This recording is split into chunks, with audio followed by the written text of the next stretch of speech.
actually working. Oh, the Crab Dungeon in Fey Forest. Alrighty. Yep, that's it.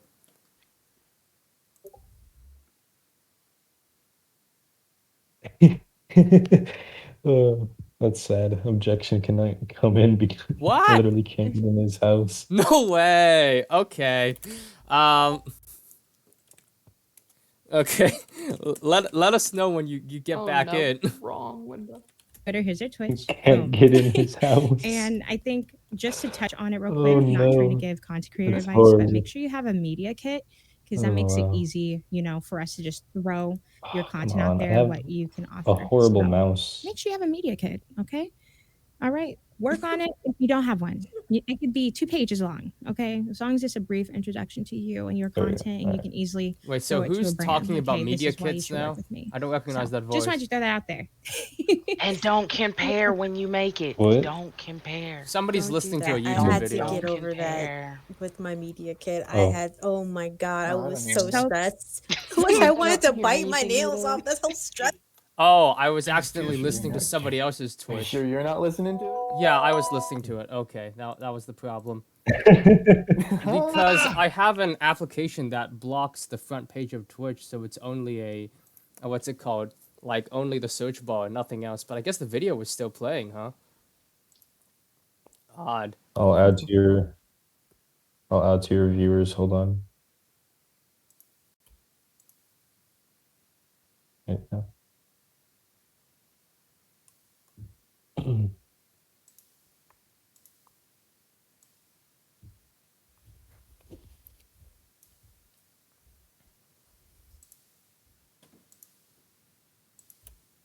Like I was wondering what those voices were, but yeah, it was me accidentally opening up a Twitch tab. All right, so I have the perfect excuse. As Luck, Mm-hmm. he was busy. He was extremely hungover. Okay. Yeah. Yeah, that fits.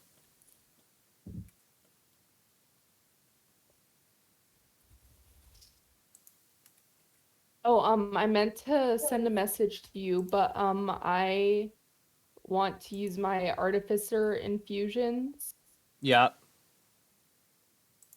Because I feel like Puddle Paws would have like used them, would have like done his infusions before it started.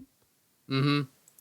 I just completely forgot that it was a thing artificers. Yeah, could I do. totally forgot it when I did my artificer for like the one shot I did like a month ago too. So yeah, go ahead and like do that. So just tell us what your infusions are. Okay. I The big question is, do you remember which ones you picked? Ooh.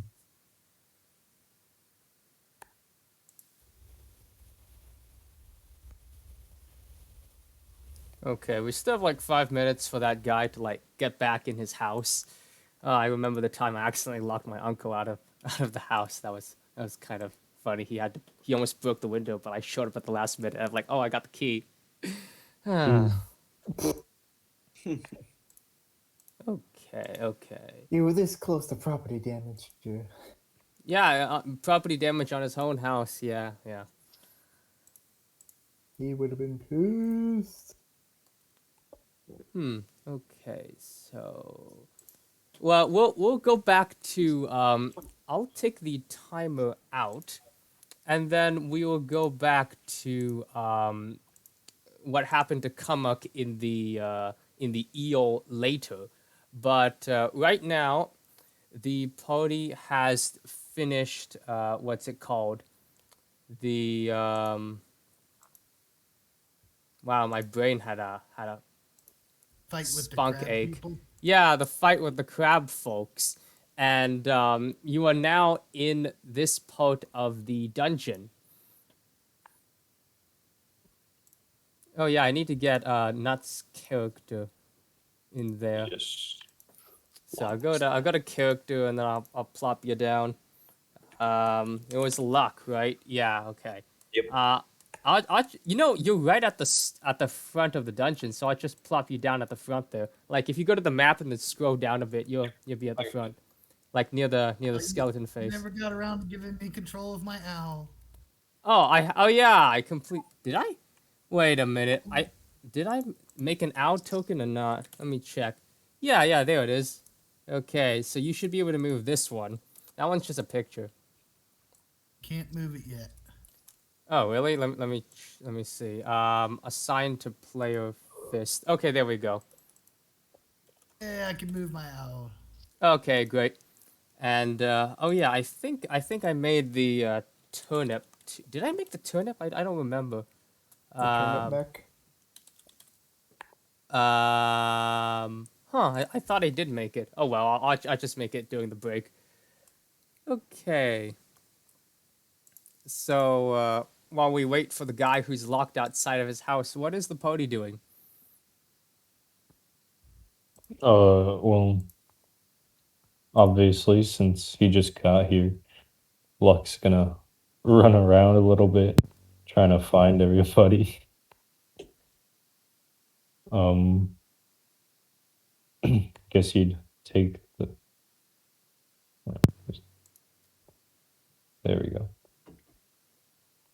I am going to be casting mending on my mech multiple times over until it's at full health. Yeah. Okay. Go ahead. Okay. Patrick will exit the tunnel with his owl familiar back upon his shoulder, little barn owl poking its head out from under his ear. Is everyone alright? Does anyone need healing? If you can cure a headache, that'd be pretty great. Not quite what I had in mind. Well, then I'm fine. Also, Did hello anyone again. see what happened to Kumuk? There was a flash of something in the darkness. I didn't see what it was, and he was gone. Hmm.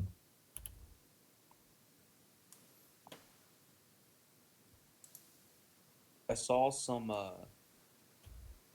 weird serpent-like creature appeared to have eaten him along with the crabs. I'm not quite sure where it went though.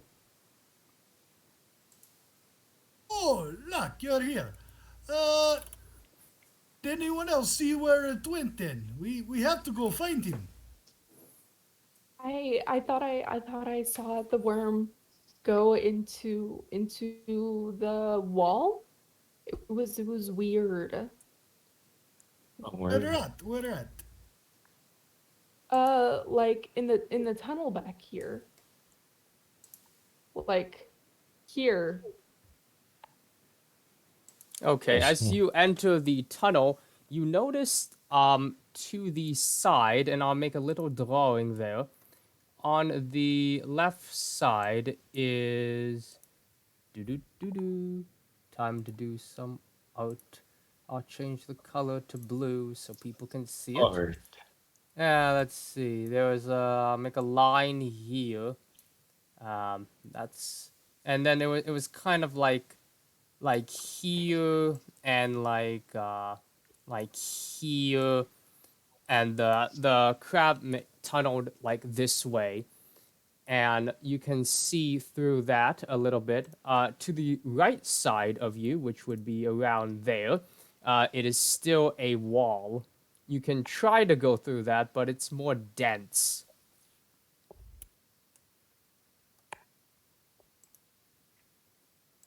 So it didn't leave much of a tunnel for us to follow. No, I can try and dig it out.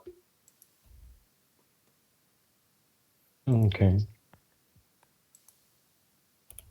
Okay. Alright, so Puddle Paws is going to call over the turnip mech, Yeah.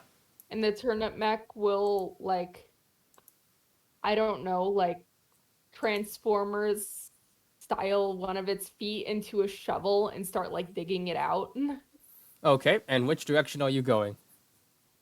To the left, where the worm Okay was. then.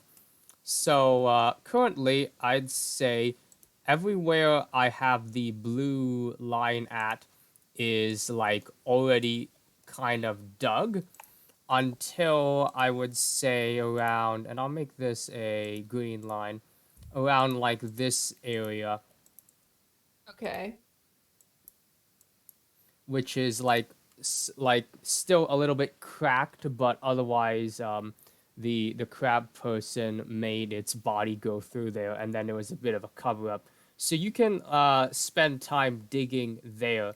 Now let's see, what role do you think would be good for a digging to see how well you do that? Probably like strength or something. Yeah, just a Okay, normal so strength. have the whatchamacallit, the turnip mech do strength.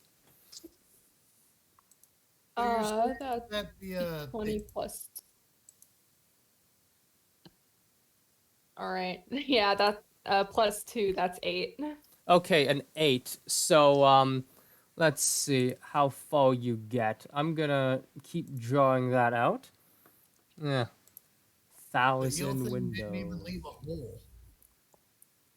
Okay, I'm going to. Nope, that's not the tool I wanted to collect. There we go. So I'll just reveal this section of the tunnel. And you manage to get. Let's see. Where is the eraser tool? There it is. It's not erasing for some reason. Oh well. I'll just manually delete these. And you managed to get around. Oops, that's not what I wanted to do. You managed to get around like all the way to here. So the mech Okay. can go all the way here if you can see it on your map before you start hitting what looks like limestone deposits mixed with mud that slows your progress down. So you're saying that the eel thing didn't even leave a tunnel whenever it passed through the rocks? Well, it seems that as the eel went through the tunnel, it kind of, like a cat in a jar. Have you seen those videos of cats going in boxes? Like they slink up and down and expand and contract. Now, you can try to also fit through that tunnel, but there may be effects for that. Oh, I wasn't gonna be trying to fit through any tunnels like that. I was going to send Mr. Smithers with a torch to go slithering through tunnels. Mm-hmm. And that is your unseen servant? Absolutely, he's still around. Okay. So as you send Mr. Smithers further down the green part, I will reveal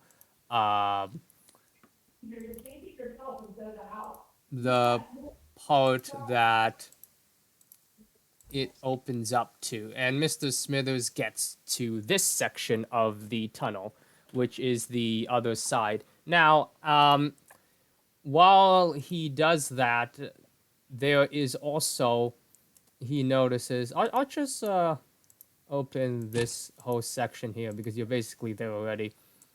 That there is a bit of a what's it called? Yeah, I'll draw a hole around here that seems crab shaped. Crab shape. A crab shaped hole, like they just ran through cardboard and left it outlined. It's a crab shaped hole. All right, I Those cartoon volunteer. holes. I volunteer to go and check out the crab hole. Okay, Please go ahead. go ahead I and guess move. at this point we're all down here or something. Yeah. All right, Okay. it's right here. So All right, as you enter I think the the crab hole. crab-shaped hole, I'm going to let's see, open this up, and as you enter this one, it seems a little bigger, and you discover there is a I don't know why this isn't updating as fast as I want it to, but there is a nest of whatchamacallit. Oh yeah, I have to show them. Of eels. and they seem to no. be looking at you and squirming around. Now, you're not sure which of these eels are the one that ate your friend Kumuk and the crabs, or if that one is even in this nest anyways. But their bodies are tangling together, and they seem to like not really notice you. Are they big? They are large, which means like 4 squares instead of 1 square big. Big, So, big and Well, scary. what's the Patrick is photo? first going to use his snooter Mm-hmm. and see if I can roll a perception or whatever to see if I can smell Kumuk. Okay, so I'm just gonna draw the tunnel like this. Okay. What? Yeah. Okay, so roll your perception. Yeah. Snooter time.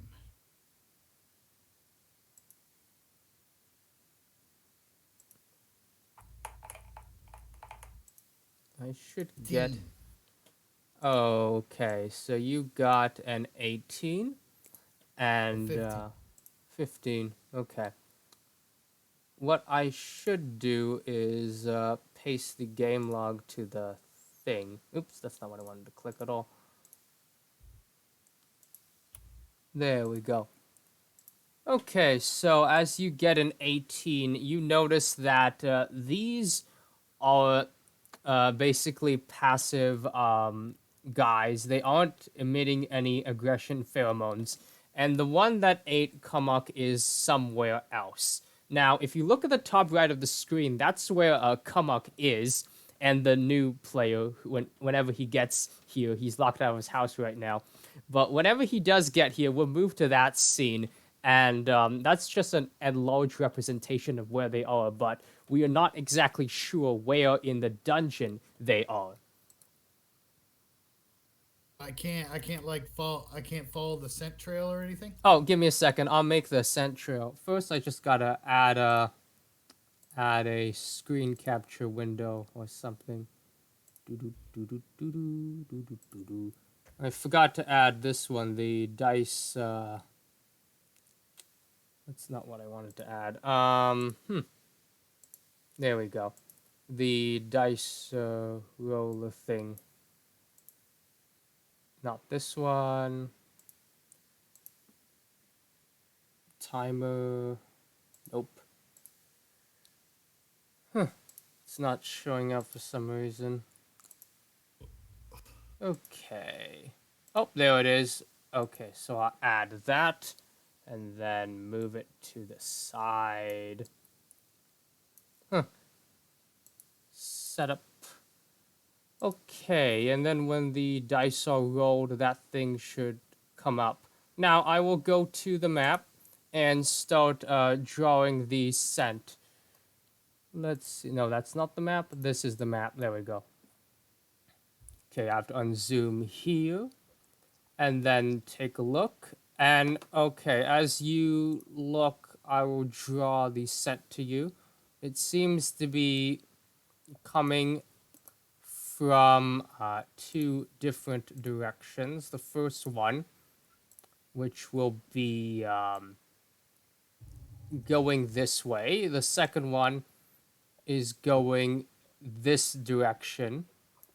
And yeah, those are the 2 ways. Oh my! It seems it tore him in half. How could he tear such a hardy turtle in half? I do not know, but I smell Kumuk going in 2 different directions. Well, should we split into pairs and see which one is where? Normally, I would advise against this, but it does seem we are a bit pressed for time. If he has been torn in half, he is either dead or bleeding out.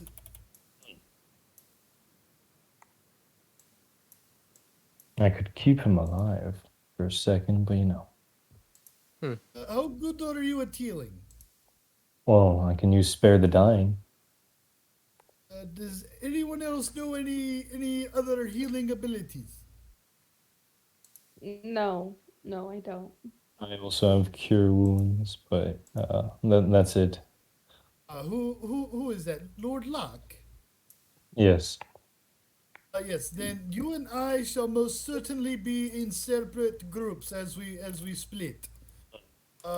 Since I also have these abilities. So for now, we can send you and Richard towards the other, and Potopolos, you can come with me, and hopefully, whichever group can locate him sooner, will be able to keep him alive.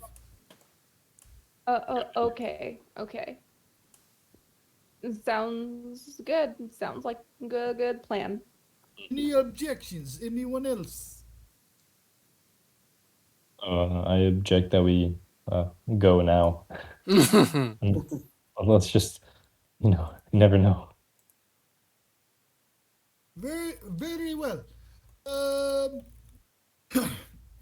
will send.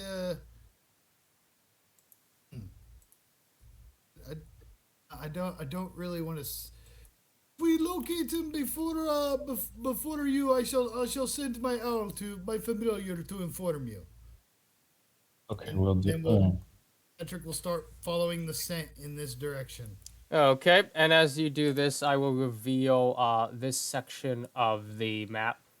Let's see. If it is if it's pertinent, if it comes up, I did notice that I've been underutilizing my familiar. Mhm. Apparently, according to the familiar spell, I can pull it up again so I can give you correct information here. Mhm. While my familiar is within 100 feet of me, I communicate with it telepathically. I can see through its eyes and hear what it hears. So I can use its senses while it's within 100 feet of me. And my Okay. owl is 120-foot dark vision range. Okay. Has advantage for perception checks that rely on hearing and sight.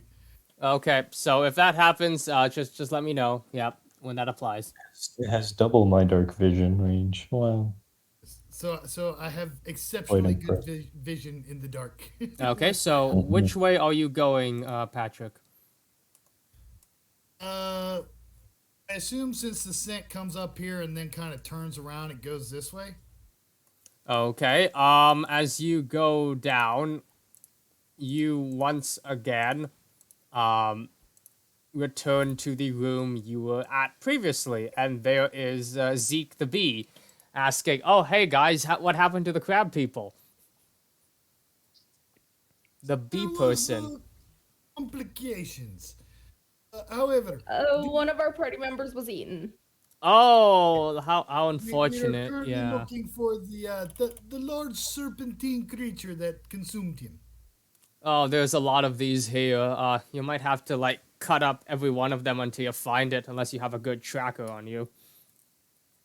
I'm currently following the scent, and the scent did head in this direction and some others. Could you tell me, have you seen one pass through this area? Well, I was just talking to you like 5 minutes ago, and I like retreated after I saw the crab. So unfortunately, no. There isn't really This did much. happen moments ago. Yeah, like so Zeke's path was he went up here, and then he saw the crab people along with you, and then went back, and then he heard you coming down the tunnel and went this way. Very well. So you have not seen anything. Sorry to say, no, but if any of them do turn up around the hive, I will let you know. Wonderful. That Thank at least you, lets thank us you. know to go the other way. Okay, so as you go the other way, I'm going to move to the part of the party with Richard and Luck, and then see how they enter. Now, as you go down into the next room, I'll just reveal this. It seems to be a room and a stairwell onto the side. if you go down there, you'll appear into the room like just north of there. Mhm. And let's see.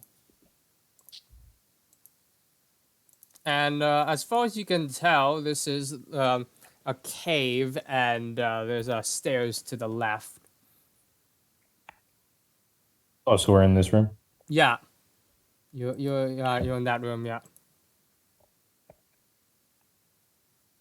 Okay, so we should probably take the stairs, considering that's the only spot Yeah. to move along. Okay. And as you do take the stairs, you find that there is. Let's see. I'll just move this here and reveal this section here. Let's see. Reveal. Da, ba, ba, ba, ba, ba. So you appear in the stairs on the left. So over there. Yeah, and then I'll reveal the rest of the room to you. And inside here is an Aldani person, a lobster person. A lobster. Yes. And the Aldani looks at you and says, Oh, finally, somebody has found me. Hello. What are you doing here? I don't remember. I just think those crab people knocked me out and took me here. And then the next thing I knew, I was just laying down here on the floor.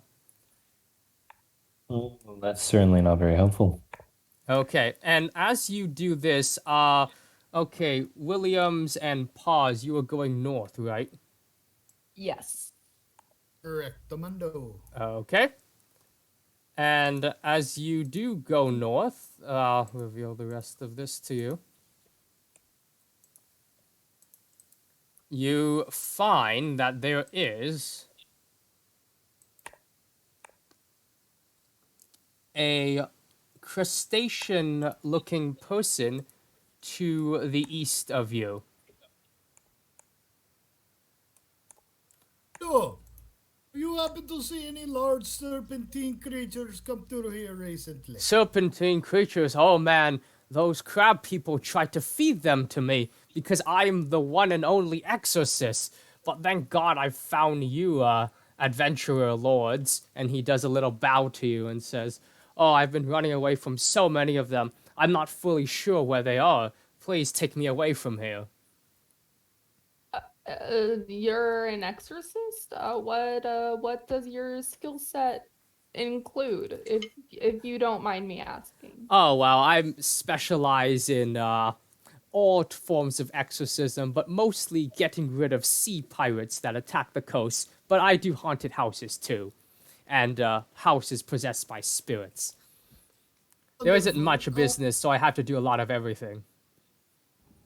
Yes, the village mentioned you were captured by the other village that was here, and we came to find you, and we do have a certain situation going on at the Horizon Academy. However, more difficulties have arisen than initially expected, and we are currently attempting to find a party member that was swallowed by one of these massive serpents. But it's unfortunate for your party member, but I really should hope to get out of this place. I mean, what if we all get eaten?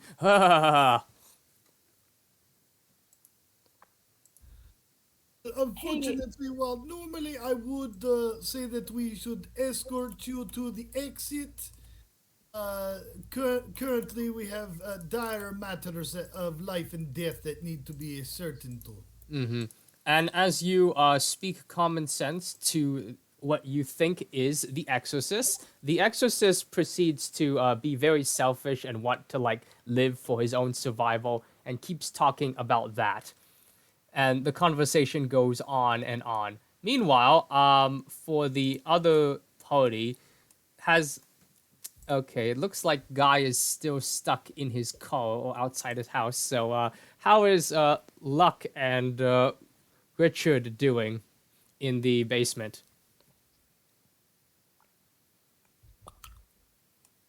Well, I'll ask him. Do you know of any turtle folk that have passed through here, perhaps, or maybe a large eel? Turtle folk. Yes, I exorcised turtle folk once, possessed by cockroach ghost, nasty little buggers. But recently, I don't think I've seen too much of anything really. Well, I do know that there, and he points to like back there, and you can see there's sort of what looks like a bunch of rocks piled up over a cave entrance, and he said, "Oh, I think what happened is that before I lost my memory, I piled up a bunch of rocks so that the eels on the other side did get to me. Have you checked that place? Maybe he's in one of them."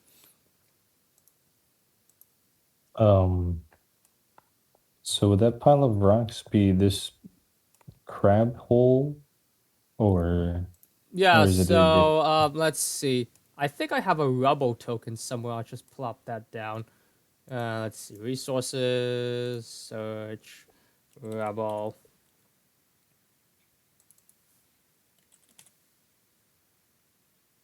Oh yeah. So no, I'll just draw it. So there was I'll just say there's a bunch of like rocks around here that's like blocking the way from going to the other way, as opposed to the hole on the other side that you've already investigated and found nothing. Well, I don't think that's the correct place because we've already looked there, and there was Well, there is one more Couple place you eels. can check. I believe the northeast section has more eels. I think because from what I remember correctly, I think the females nest in the west place and the males nest in the north place. So you may want to go that way. that can be used. Thank you. Oh no problem. Allow me to help look for your friend, he says, and he'll like move up. Of course, we could use all the help we can get. Yeah. Mm-hmm. Okay, so he'll wait. He'll just like go upstairs and say, "I'll lead the way," and he'll go back down the tunnel. Now, let's We'll see. follow him.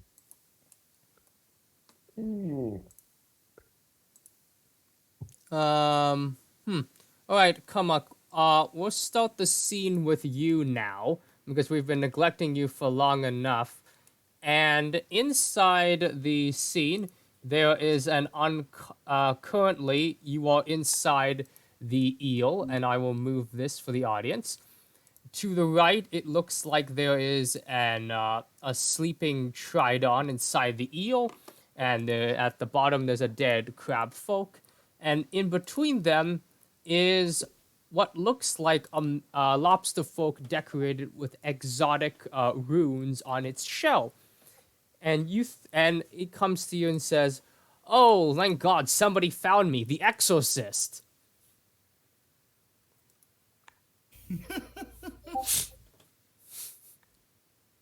Uh, yes, I am the exorcist in which you seek. Why are you in a giant eel? Oh, yes. Well, obviously, like you, I was eaten. I mean, does this place look like home to you? And meanwhile, the snoring Triton, who's the player who was supposed to be here before he got locked out of his house, is on the side, still sleeping. And Well, I don't know. he I'm kind not of one pushes to him judge aside. one's living conditions. Who Yes, knows? yes. Many find the inside of beasts to be quite comforting. Right, but are we inside a beast or inside a mall? Because look, I'm standing in Mountain Dew, and to my left there is purple French fries decorated across the wall, And look, down south, there seems to be some gravy. This place is great, but I do want to get out of here after all. What does this do in which you speak of?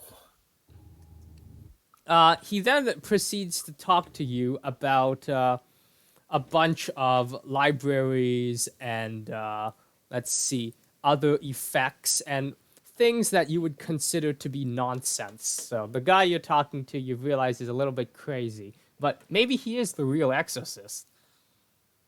How long have you been in this eel? Anywhere between 1 second and 2 millennia. Why do you ask?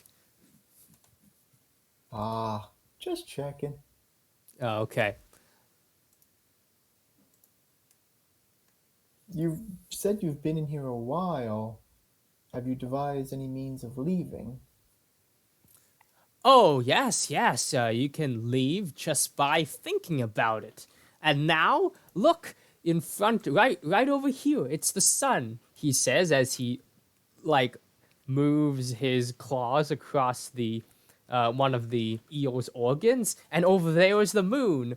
And he starts, like, kicking some organ, and the eel, like, kind of, like, moves around a bit. And he's like, and I'm in paradise. And then he starts cackling. Kumuk just thinking to himself, yep, this guy's been eating too many shrooms. Yeah. Well, as much as I would like to get the full tour, I think we should try and start making our way out of here. Perhaps you can show me around and we can figure out our next plan of action. Okay. And while that happens, I wonder if the Triton player will manage to wake up.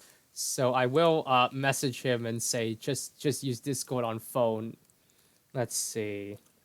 What was his username again? Oh, it's objection. Okay. Not to be confused with Phoenix Wright.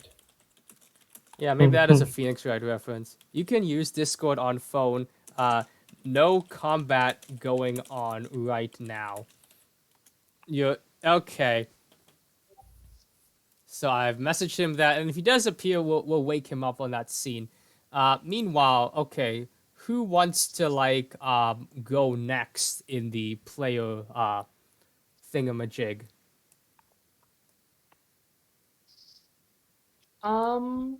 We can continue arguing with Go ahead, yes. the one of 3 exorcists. It seems so. Could simply just point him towards the door and say, through this one and straight through the next one after it. And as long as you keep heading south, you should get out.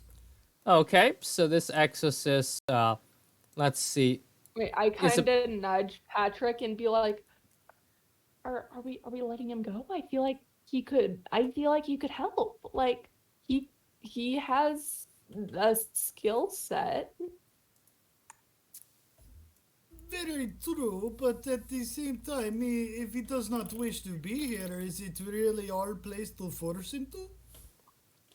I'm not saying that we force him to. I'm just saying that we ask him for help. Just you know, he could be a useful ally. Patrick just looks over at the Aldani. Are you willing to help? Oh, yeah, I'll help. Just please don't leave me alone. If I'm alone, the eels might come back. Oh no, not the eels. Wonderful. Then we gratefully accept your assistance. Oh, it sounds like somebody's on. Hello, objection. Welcome. They have Hello. arrived. Hey. Okay, now that you're on, wake your character up because your character was sleeping. Oh, okay. Oh my god. Does anybody else hear this? Okay. Yeah. It sounds like you're super. It sounds like you're super slow right now. So how's the condition with your house and getting locked out? Have you like called the locksmith or what's going on? Locksmith. Oh boy. Well, if you can't get into your house, it's Uh, either that or bust the door down. Or break a window. Have you considered taking the Yeah, screen out this of one this of your is windows?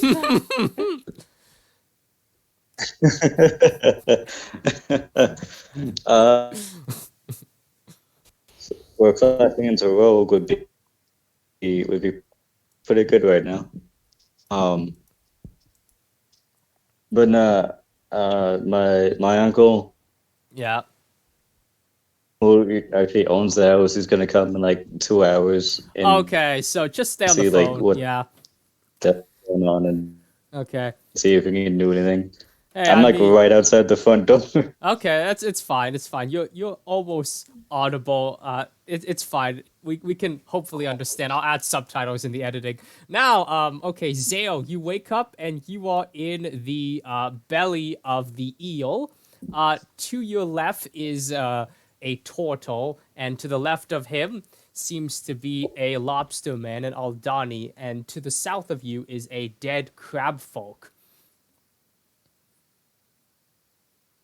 Kumuk will say, "Ah, my Hmm. assistant is finally Okay. awake. Come on, my friend, come introduce yourself to our client." And Kumuk will say, And Kumuk will whisper to you, "Play along. The and crab's insane."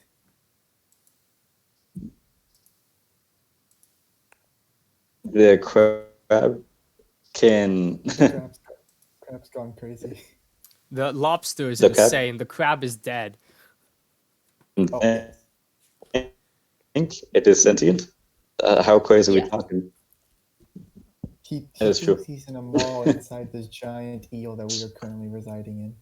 Behold, the goblet of life, says the lobster as it drinks its own like I don't know what lobster antennae fluids or whatever it is. I'm not sure what the anatomy is. But yeah, he's pretty insane.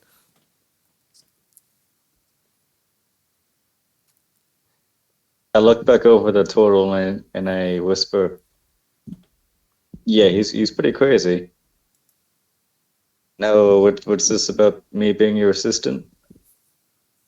He thinks I'm an exorcist, but I think he is an exorcist that I am looking for, so I'm trying to keep him close, so he doesn't run off and get digested.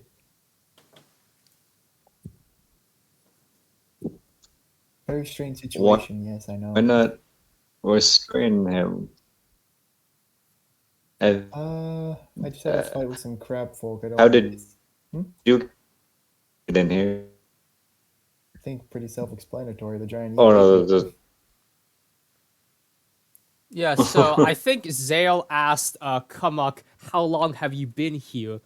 And Oh, I thought he asked how I got in here. oh, maybe he did ask that. It's hard to tell. no, So, Zale, why don't you introduce what your character is to Kumuk and your backstory of how you got into this eel? yeah.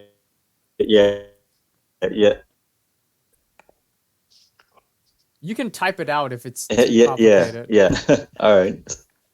Yeah, just type it in the So- Discord, and the Discord is actually being streamed on the stream. I asked So- how I got in there. I'm a Oh, Triton, God. so I. yeah, go ahead. Christ. Oh, just in general. Yeah, just type it in general, and it will appear on the Twitch stream, so you don't have to talk anymore. Just mute your mic. We'll talk to you. You listen. You type. Okay. Okay. Because you're going Robo Triton pretty hard. Yeah. Yeah.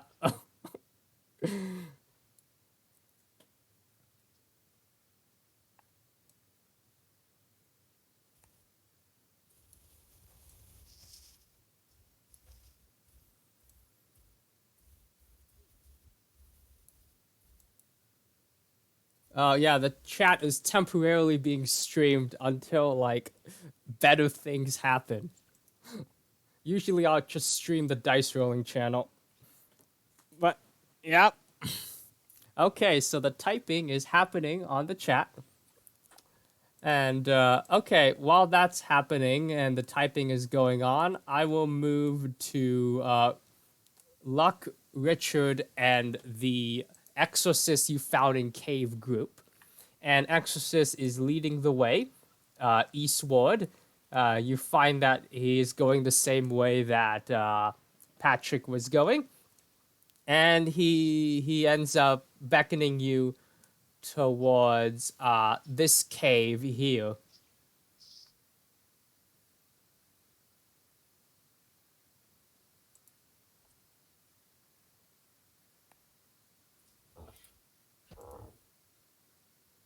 Okay, and while that's happening, let's see. Oh, okay, Zale typed something. So Zale said, I'm a Triton named Zale. I'm 5 foot tall, have pearly white skin, icy blue eyes, and dark blue hair.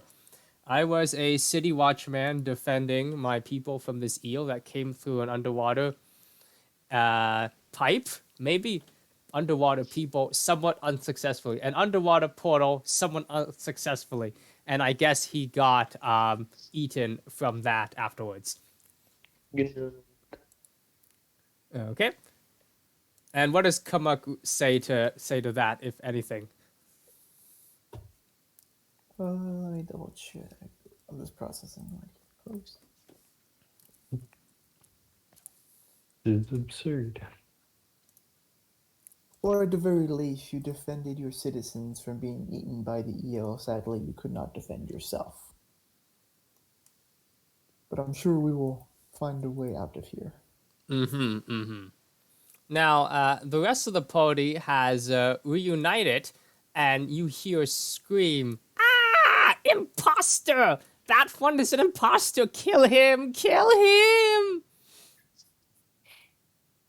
Oh, yes, and Zell also said, I tracked this eel down to avenge its victims and right my failure to defend my people. So there's a kind of a Moby Dick dynamic going on there. Now, how is the rest of the party doing with... oh, I should unzoom this out. As they've met the two exorcists coming face to face. All right. Let's calm down. No need to be killing anyone quite yet. We are still facing dire situations at the moment. What is this imposter business? If we can settle it quickly, please. Time is very important. And the other exorcist, I'll call him the exorcist you found in the basement, looks at the other one and says, I don't ever remember seeing an exorcist like you in the village. And as you look carefully at them, the exorcists do look slightly different. The one, the basement exorcist looks older, and the exorcist that you found, Williams, looks younger. But otherwise, they both claim to be the exorcists. And the younger one looks and says, No, I'm the only exorcist. This one can't be. There can always be more than one individual who has practiced forms of magic. For now, we need you two to get along until we can locate our friend. If we are going to further investigate who is who, then we need to find our friend first. The basement exorcist says, "Sure, whatever. We'll get along, but I'll keep my eye on you." And the cowardly exorcist says, "No, you'll regret this. Kill him now." I think not. We will not be killing anyone unnecessarily. Ah! Oh, shut up. Ah! Can I come in and roll Yeah, for go ahead. intimidation to make Go him ahead. shut up? Yeah, do that. Okay, so I'll move him to the side while you come in. 24. A 24 intimidation roll. Okay, so he takes one look at you and clams up. Can I make an Shelf. insight check Go ahead. against the cowardly exorcist to see if he's really an exorcist. Yeah, go ahead. That's a natural one. Okay. No. Well, as you look very hard onto the Exorcist, you can't really tell if he is or is not an exorcist. Also, as you are looking, one of the barnacles on its exoskeleton kind of like does a mini explosion and you get like barnacle pus in your eyes. I'm gonna roll a Ooh. 1d4 for you. Give me a second. Oh, Okay. no. Now I'll go back to dice rolling. Randy. So general is no longer in the thing for now, and then I'll go back to general. Okay, so I think it was exclamation mark roll and then 1d4. And oh, so that's 4 salty damage. Well, salty doesn't exist in 5e, but whatever. Yeah, you screech like a cat that got hit by a spray bottle. Okay, I have to scroll up because I don't want anybody to get mooned by an elephant in general. Okay, Terrence. But okay. Yes, and oh yes, Objection has said surely the true exorcist would be able to best the imposter in Mortal Kombat, but you are not currently in that scene, so please refrain from too much metagaming. Now, meanwhile, what are you doing inside the other eel with your exorcist, the crazy exorcist? Objection and Mega.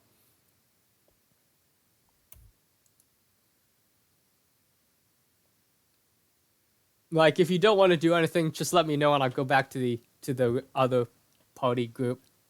You can go back for now while we figure out what we want to do with them. Okay, then. Jackson is typing at the moment. Oh, okay. Oh, I'll wait for Yes, him to it's- finish yes, the it's- typing.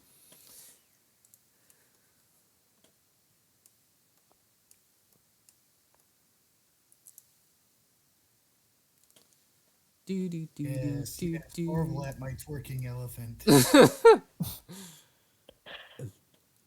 Okay, so Objection says, I asked the turtle how he thinks we can get out of the eel.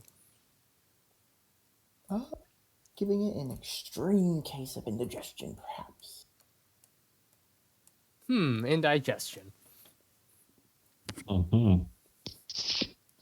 When Sometimes you gotta have make- nausea, heartburn, indigestion, upset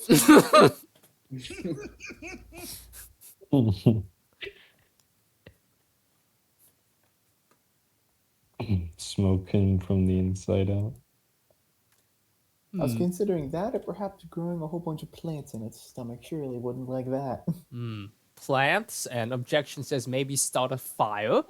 Okay, so you are still deciding what to do. Let me know once you've made a decision. You can both keep typing in the chat, and we'll move on to the 2 exorcists right now. So recently, Luck has intimidated the cowardly exorcist, and Paws has gotten sprayed with salt water in the eye, which would like be bothersome for insight checks. And is the party doing anything else at the moment?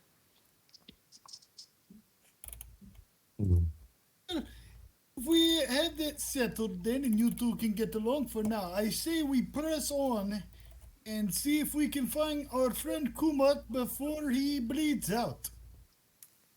At this point, the crazy exorcist isn't saying anything, but does nod its head. If everyone is ready to continue on, let us go. Yes, let's go. Patrick will, of course, be having the unseen servant go ahead of all of us. Okay. Lighting the way. Okay, so your unseen servant goes all the way east of this section of the tunnel. And let's see. Oh my. I'll have to reveal the as the unseen servant takes a look, there's a north passage and then there's a south passage. And as the unseen servant does go around there, you hear a bunch of sounds like pillars scraping upon stone and waves crashing against the shore to the north. And to the south, there is the sound of people talking, echoing through the caves. All right. Check the distance here then. Wonderful, wonderful. So since it's only 40 feet from door to door, Patrick can go here and take a look with his dark vision granted by his owl familiar into this tunnel to see if there's where's all that noise coming from. Well, the unseen servant is going to go up into here. Mm-hmm. Take a look at what's in there for us. Okay. So let me see. I'm gonna real quick check the stats for Unseen Servant.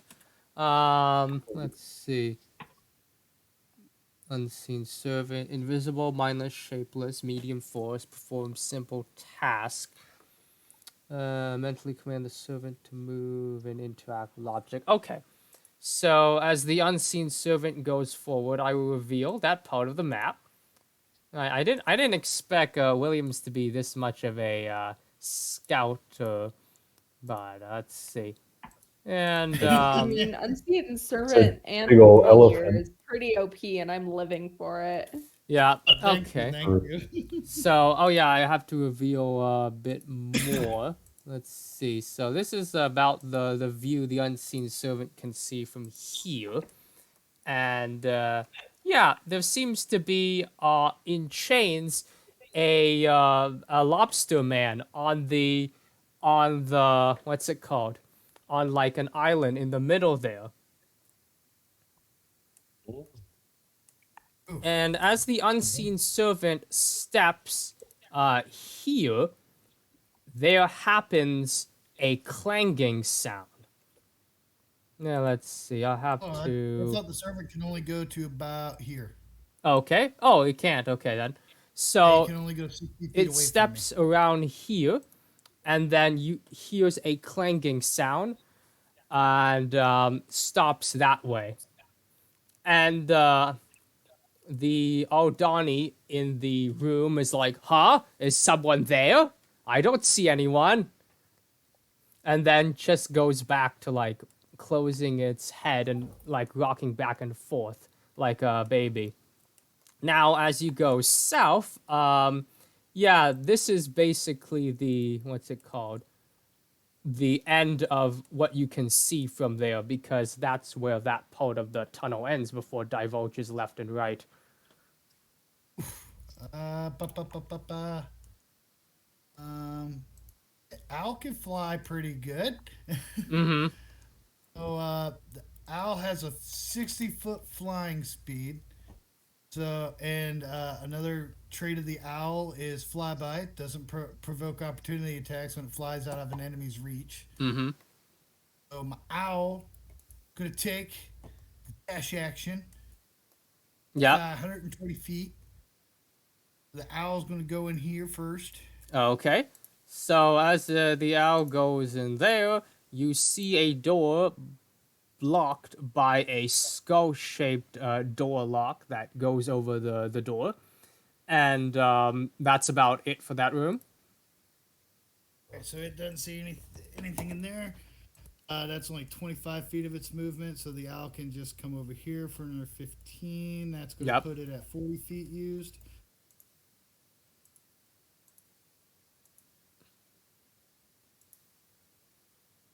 Yeah, owl's going to go here, and that's going to be 70 feet of its movement used. Okay. So you found this part, and the owl starts to hear more sounds. Let's see. Oh yes, and there's this part too. There is another door skull on the right corner, and there's just a giant crab crawling across to and fro on the beach section of this cave, the sandy section of the cave. All right, so the owl hasn't spotted anything too interesting yet. So my familiar is then just going to fly its way back to me, Mm-hmm. and all the information of what it saw has been relayed to me because it was within 100 feet. The rooms in this direction seem to have several doors barred off by giant skulls. I do not see any, what I would say, evidence of passing from the eel. It would have disturbed the skulls, I believe. We should be heading north. It seems that there's something up in this direction. Mm-hmm. Okay. So I will go up here, and from that clanging sound or whatever, right? Yeah. That happened when the unseen servant Mm-hmm. traveled up here. I will. Could I roll for investigation to see if there's any traps that might be? Okay, so as you tunnel? move forward to where the unseen servant is, make an investigation. Throw a Yeah. rock.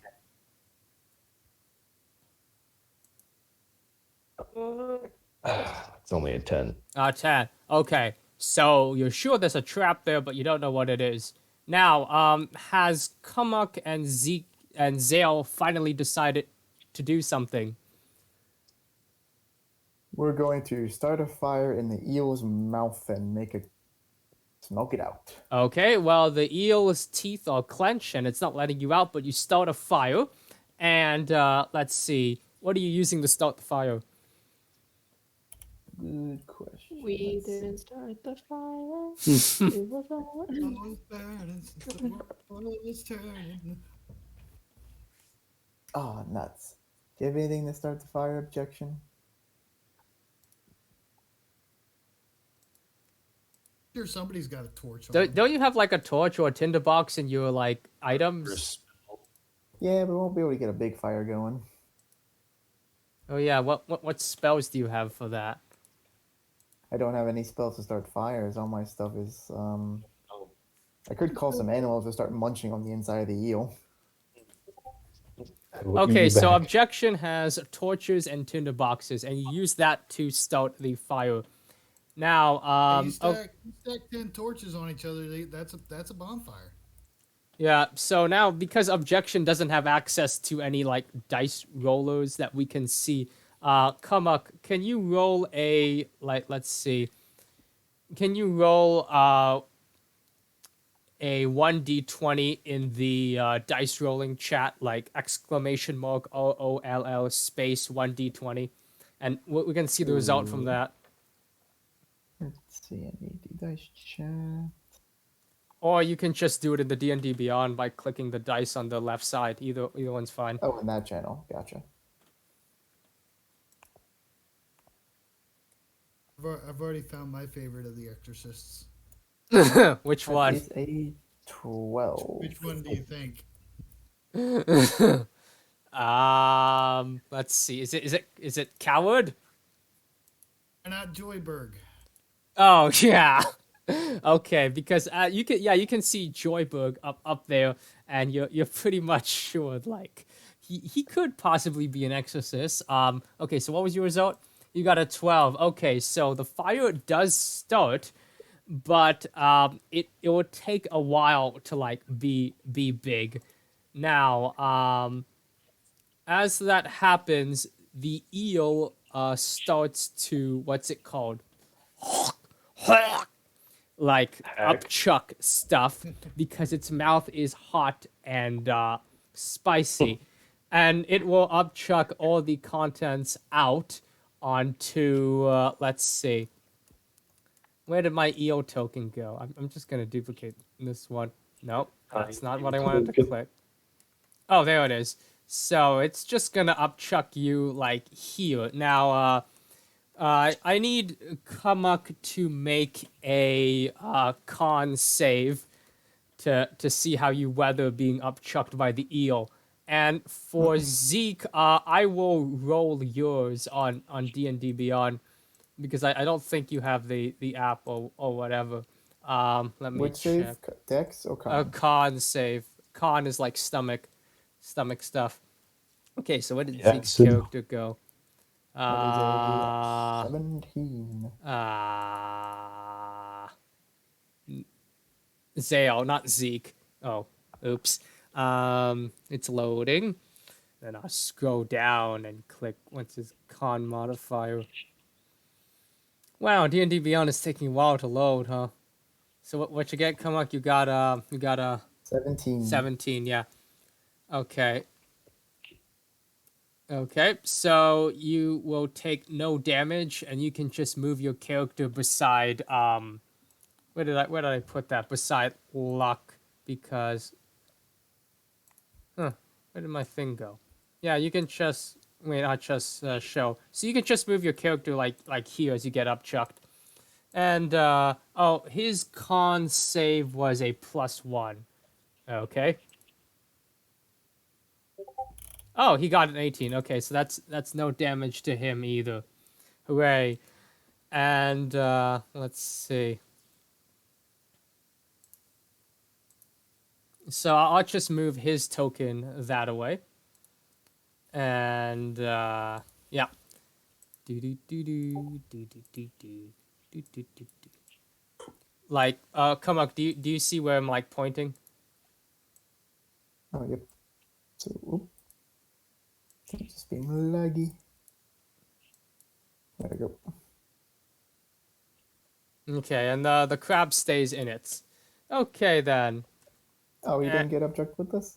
Yes. Now, as the crazy exorcist gets upchuck along with Zale and Kumuk, you finally meet the rest of the party again.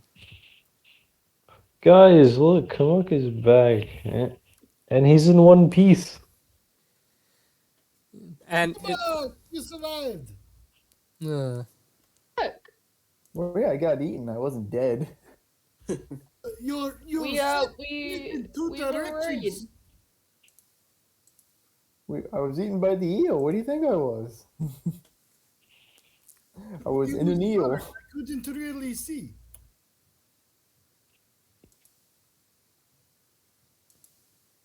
I was in an eel. Now I'm out of the eel. And I do not wish to be eaten by the eel once again. Also, I made a new friend. He is my exorcist assistant. We found another crab person. Crab, not Well, lobster. I Wait, wouldn't no, suggest. lobster, not crab. I don't think I would suggest moving though, because there seems to be a trap in that tunnel you're in.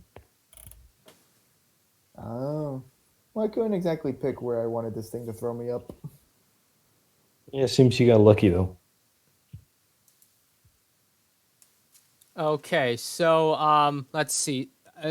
Zale or Zeke said, "We're finally out of the beast. Ready your weapons and let's slay it."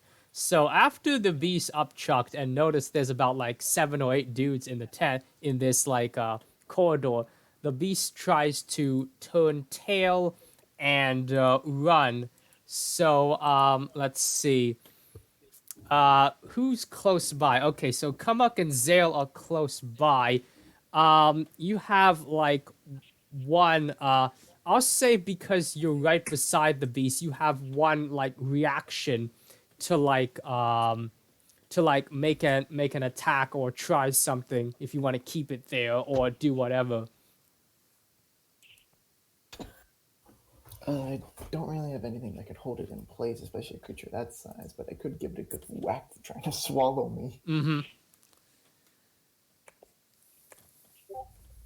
Okay, so Zale has said, I try to jump on top of the eel and ride it.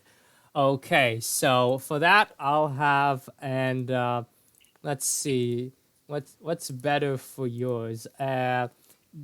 Either oh, you have a +1 for acrobatics and a +2 for athletics. So I'll roll that for you to see how well you get onto the eel.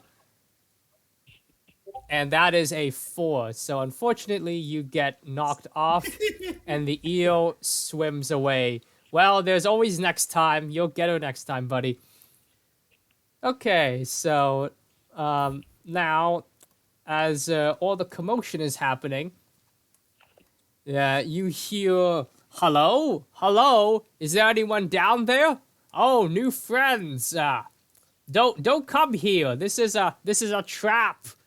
And you look forward, and it looks like there's this purplish, bluish Aldani shaking its head at you as it's bound to this island in the middle of a bunch of water.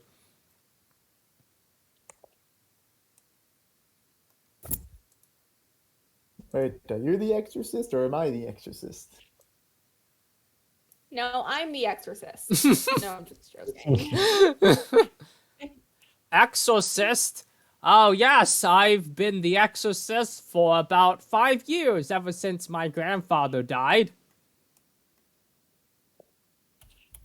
Interesting. First, before we can get to you, since there appears to be some sort of clinking going on in this room, Kumuk, how well do you think yourself and your friends could get out of there? Depends. What type of trap is it? I was hoping I could force it to trigger before we go into the room. You could use your unseen servant again. Well, we have to leave the room first. Exactly. Can you leave?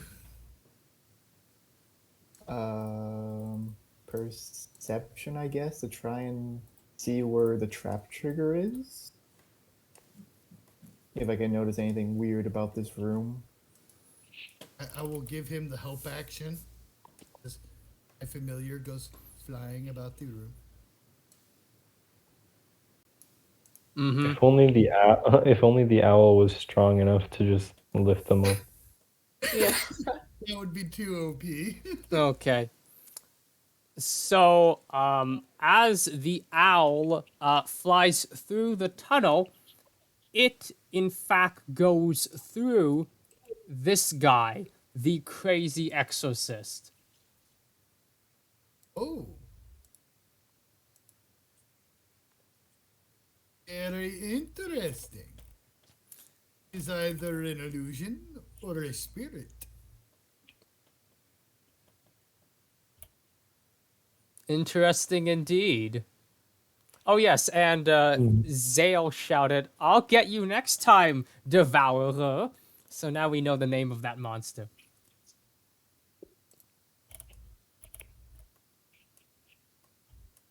Goodness. Okay, I am going to summon my Steel Defender, my turnip mech.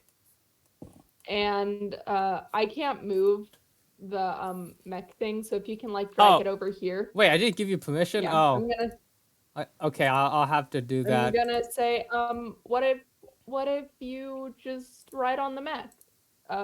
Less surface area on the ground to maybe step on stones to trigger the trap?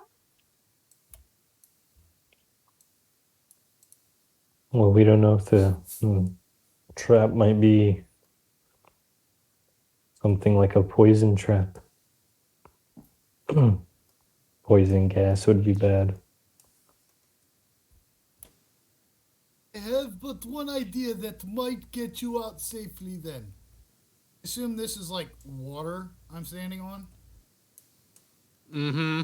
This is like water about 1 foot high and like stone underneath. And underneath that is a bit of cave detritus and mold. It's all I need is the water. Okay. Patrick will be using his shape water cantrip. And he is going to make see if I can ping this location. I'm gonna make that block, that 5-foot chunk covered in water, and freeze it solid as ice. Yep. Okay. So you spend a few seconds to do that spell. Yes. That should be able to get Kumuk out safely. Okay. Kumuk is already safe, so I don't know what you're talking about. Oh, his token's still in the hallway. Oh yeah, the hallway, like, okay, so your unseen servant went around Nobody knows here where the traps and are. heard a clinking sound. Yeah, so Okay. knows where the traps are. Right, so you're not sure where the just be traps are, but careful. Kumuk has currently been safe. So now, all right, Kumuk. So do you want to like go back now that this ice bridge has been created? Yes, get out of the trapped hallway. Okay, you do that. Right, and then Patrick will use the cantrip again. Let me check how many times can I do it. Oh yeah, by the way, as you look into the ice, you notice the crazy exorcist has no reflection, and his like feet are moving like through the ice as he saunters back towards you. What's up, my man? Oh wow, I haven't seen you since that day in the market where you lost your head for 3 copper. Wait, what? I do not recall that one, but be careful, spirit. And Neil will be able to get out. Patrick would also use shape water to freeze a chunk there. Then he's going to use mold earth. Yeah. Start pulling dirt, and he's just he'll put it there, so that gives Zale a safe spot to go. Then I'm just gonna keep using mold earth, and I'm gonna dump earth bit by bit on the entire floor of this place. It's all covered with earth, yeah. To simulate meant, that, I'll just though- put grass there, because that's what I have in the resource. Yeah, and the range on this is up to 30 feet away. So Patrick could get it to go. Yeah, the whole Patrick thing, stood right up okay. here by the door. He can cover the whole thing bit by bit over time. Yeah. So if there's any traps in there that were like pressure plate triggered or anything, they should have triggered. Well, nothing has been triggered so far. So whatever trap was there that made a sound earlier has still not been activated. What See, would they're I like roll round, to like- see if the other exorcist, not the crazy one, but the other exorcist that we have is also kind of like ghostly or illusiony? Okay. For this one, let's see. Well, currently the last time you did like an insight, you got salt in your eye. So let's see. I guess you can just try to do a what's it called? As you like, actually you don't need to roll anything. As you take a look to see if the exorcist is a ghost, it walks through you. And it says, well, okay, this guy isn't actually a ghost, but I know what this is. It's a hallucination because it's the effect of what you were inside the eel, and sometimes the eel's gut sacs can cause hallucinations. And he'll mumble a few words, and then this guy poof and disappears. And he says, "Now I've proven that I'm the real exorcist." And you hear from the top of the tunnel, "Real exorcist? But friends, I'm the real exorcist. I'm the one in chains." Oh boy. I suppose at this point there's only one way to go, and that is forward. Professor Puddlepaws. If you wouldn't mind, perhaps we could send your machine forward first. Yes, of course. And I will order the mech to walk through the tunnel. Mm-hmm. Okay, so how far are you going? Just as far until I hear like the clicking sound of the trap being triggered again. Okay, so you get this far and you hear like a bit of a groaning cluck cluck sound, and you kind of stop here, but nothing has been triggered yet. Okay. Alright, you know what? Is that a Look- turnip with legs? Oh, I've never seen anything like that. Amazing technology in the big city. It probably needs more Thank than you. one Thank entity. you. Luck being the overconfident narcissist, will just walk into the corridor. Okay, well, nothing has happened so far. Okay. What the heck is going on here? Okay, so you're there. You hear a bit of the clinking sound, but nothing has happened so far. You're in the corridor. There's grass and a bit of ice from the odor spell. And some of the grass is starting to get wet, and the cave is a bit colder now. You feel a bit of a draft. Well, so far nothing has happened. Yeah, That much is obvious. yeah. At this point, you're pretty sure that there are no traps in this hall. But you do hear the clinking sound of what you think is a trap. So the clinking sound just psyched us out. Could be. Let's I just am- try and I get am that finally- exorcist. I'm finally inside the house. Oh, you got inside your house? Okay, that's great. Yeah. Yeah, Hooray. finally. I was apparently Hooray. opening the door wrong somehow. What? Like I can't, like I couldn't turn Pushing the when it was key a pull. and. Okay, yeah, that happened to me once. I woke up and I couldn't open my bedroom door. And I had to What? take a shopping bag and tie a rope to it, push it out my window on the second floor, and then my uncle put like a hammer and a chisel in the bag. Then I pulled the bag up, and then I hammered and chiseled the door sections off, and then just took out the door parallelly. Oh wow! Yeah. But apparently I couldn't turn the key and take it out and open Operator it. error. I had to leave the key in there to open it for some stupid reason. Okay. Interesting. But I am inside finally. That's good. Hooray. Okay, great. I'm So glad. so what's been going on? The eel ran off, and you guys are still working out who's the real exorcist. The eel Yes, ran we off. ruled out one. You've ruled out one of them, and the mold earth has been cast over this watery hallway, so I just put a bunch of grass there. The Turnip Mech and Luck Fortuna have stepped into the hallway and have determined there are no traps in the hallway, but you do hear a clinking sound that sounds like a trap. So there are no traps in this one hall. Unseen servant is moving out to here. Okay, so the unseen servant moves there, and I will reveal the rest of the room. Let's see. Yep. A floating torch. Nothing to be suspicious about. Okay, so the floating torch illuminates the room, and it looks like this. So as you can see, there are spikes on the side of the wall, and there's water in the middle, and 4 little aisles.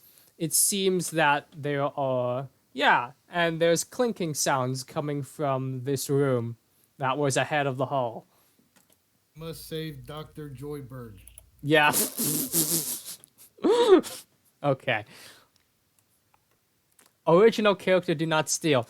Okay, so now what is the party doing now that you've illuminated the room ahead? Well, I guess since Okay. since I can finally actually talk audibly, I'm going to finally relate to the rest of the party that hello everybody. Even though I've been with you guys for 10 minutes now. Talk about that. Yeah. Hello everybody. My name is Zale. I'm a Triton, and I am the leader of my people. Pleasure to meet you. Hello. Hey, man. So what brings you all here? Kumuk. It's kind of a long story. We were here for a meeting, and then there were ghosts in the mansion, and students were being attacked, and then we were going to find the exorcist, and then one of us was eaten, and then we were trying to do that, and we're still trying to find the exorcist. And it's very, very long. How about we get all the exorcists into a one area, and then I can use my spells to keep them from lying or whatever. Zone of truth. I say, yes, that sounds quite complicated indeed. How about we stick together so we can increase our chances of survival? I am 100% okay with that. Meanwhile, Richard, for your PC, you have noticed, along with the rest, that the exorcist that walked through a bunch of people and then dispelled the other exorcist, who he claimed was a hallucination, has disappeared. Do you have anything to say about the nature of drugs or whatever? Because that was a thing with your kingdom. Yeah, drugs are well, they are quite something. There's a reason they're outlawed within my kingdom, due to their obvious hallucinogenic effect, and can But make people's minds weird, which is not a good thing. that's what makes them fun, though. That is a interesting point. I say this being the king, being the king of Bardland, the most proficient drug users in the land. Yeah, you still got that negotiation to hash out after this is all over, or doing. Yeah, that's true. Okay, so you have this plan to stick together and bring the exorcist with you. And the exorcist that just walked through a bunch of people said, okay, I'll agree to that. And he'll go ahead and keep walking through people and go over here. And Joybook says, hey, you're floating on water. You're a ghost. No, you're the ghost. If you unbind me from these chains, I can dispel this guy. No, you're the ghost. So the exorcist will try to dispel Joybook and then says, this is a tougher ghost than I thought. I'm gonna need more materials. We should bring him outside. Oh boy. So we either I am have going to run a quick detect magic. Mm-hmm. And I'm just gonna move up into the hallway. Anything magic that I can sense? Okay, so anything magic, let's see. Well, the walls are tinted with magic, and the waters are too, but surprisingly, neither of the exorcists, well, both exorcists are, like, magical, but you don't think there's, like, any, like, magic glamour on them. Okay. Oh yes, and it's almost 5:20, which is time for our 20-minute break. So that would be a good time for the party to decide what to do while I go on a bathroom break. And oh yeah, objection, you can like go on your computer, open D&D Beyond, open the VTT, make sure everything like works fine on your end, and I'll find Pumpkin's real mech and put it on the thing. Okay, and I better add the timer to it. And heavily I'm going to go debating. refill my water bottle as well, so I will be right back. Yep.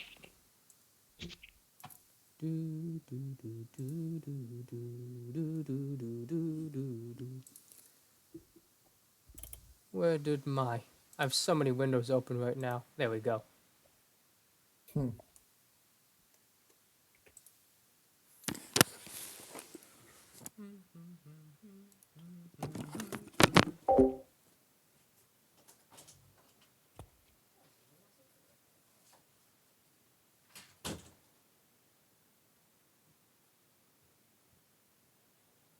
Actually, with this detect magic up, that's a great opportunity for Pumpkins to notice something about Patrick.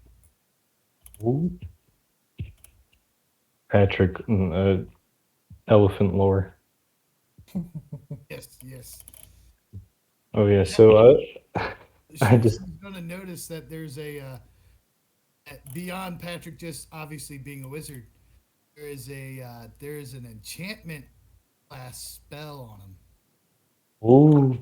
Mm. The elephant is not an Double. elephant. It is a hippo. Oh Mm. no, it's actually pretty cool. I stole inspiration from a YouTube video for this character's backstory. Oh yeah.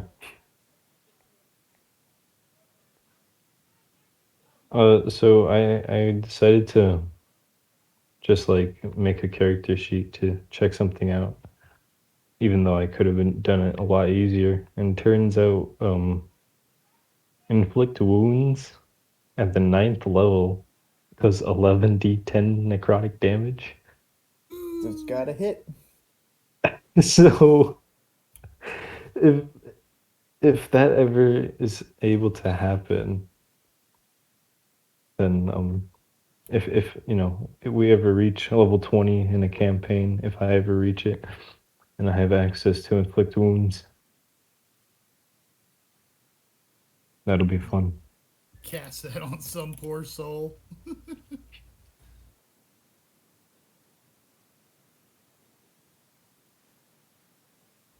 Cast it on just a random peasant. You can kill him with the first level. I know. Don't know that peasant could have been a retired level 20 adventurer. You don't know. Exactly. Just because you think they're a peasant doesn't mean that they're not level 20. That just means that their deception is higher than your insight.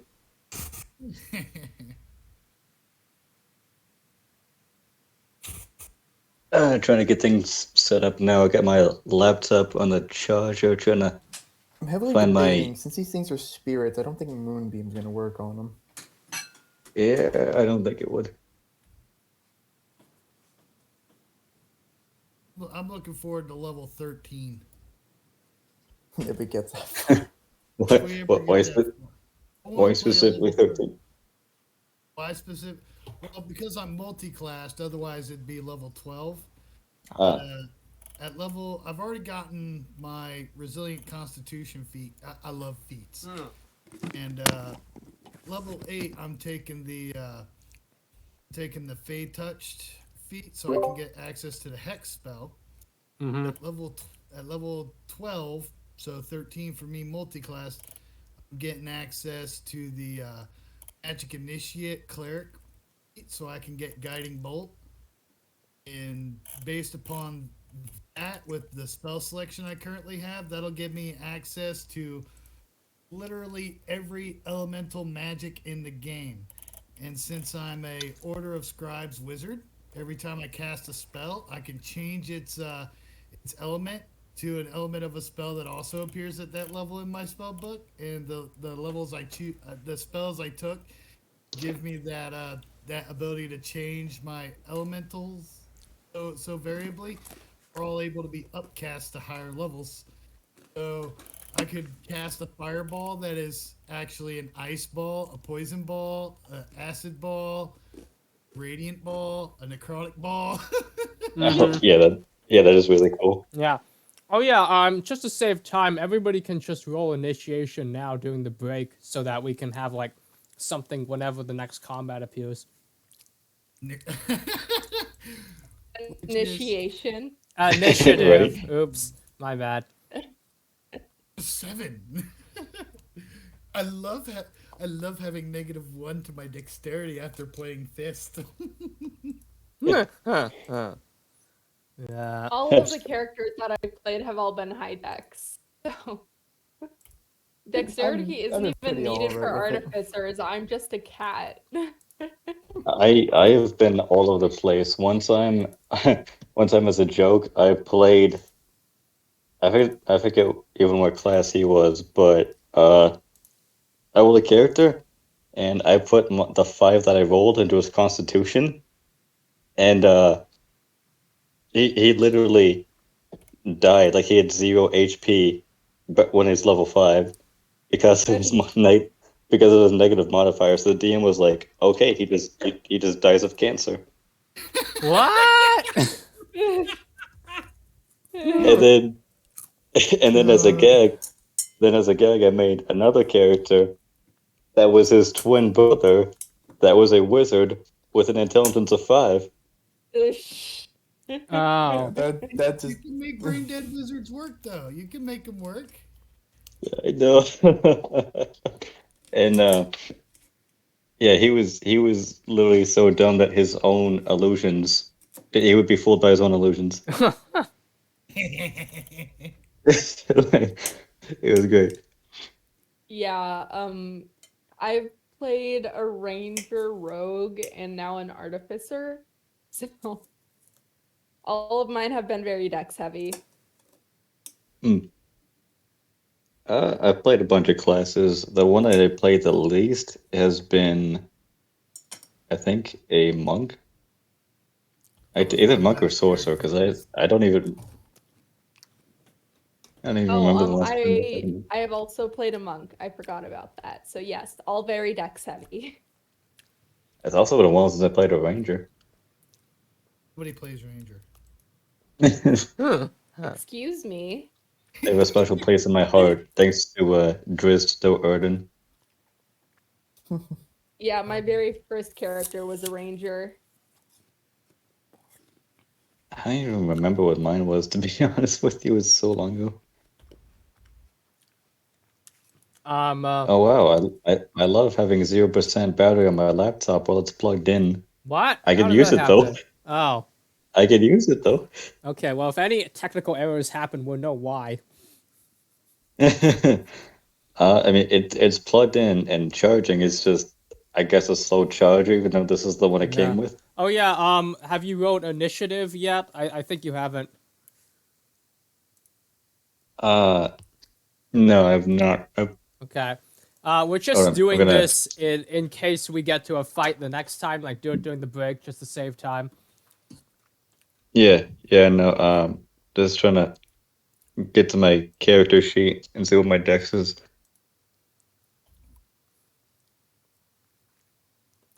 Okay. Oh yeah, your character sheet has like an initiative button like in the middle of the sheet. Like upper middle. Yeah. Next to your AC.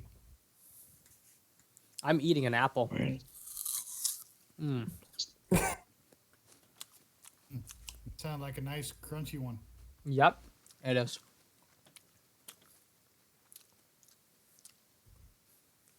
What kind of apple, though? That's the real question. Yeah. yeah, red or green. It could be a Fuji, but I think this is Granny Smith. Like the pattern looks a bit like red with yellow, like red stripes on yellow. I have to check when I go downstairs. Oh yeah. Oh, yellowish red apple. That's. I've always been a sweet red apple guy myself. Mm. I'm a Fuji stan. Yeah, Fuji stands unite. I'm the bum that'll eat a crab apple right off the tree.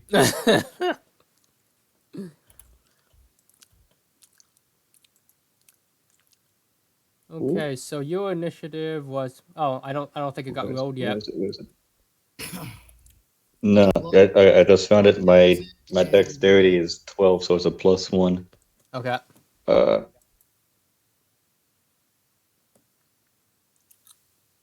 I rolled a 17 for initiative. Yeah, I got that. Boom.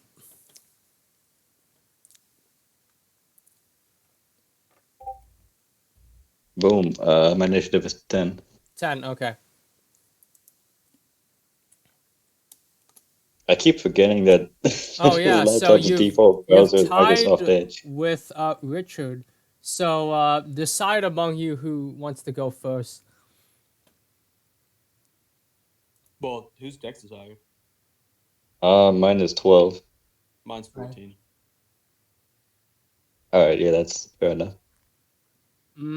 Okay, so I'll just upgrade Richard's to 11 on the initiative. And okay, Patrick, your owl's initiative. Yes, my owl. Let me check him again.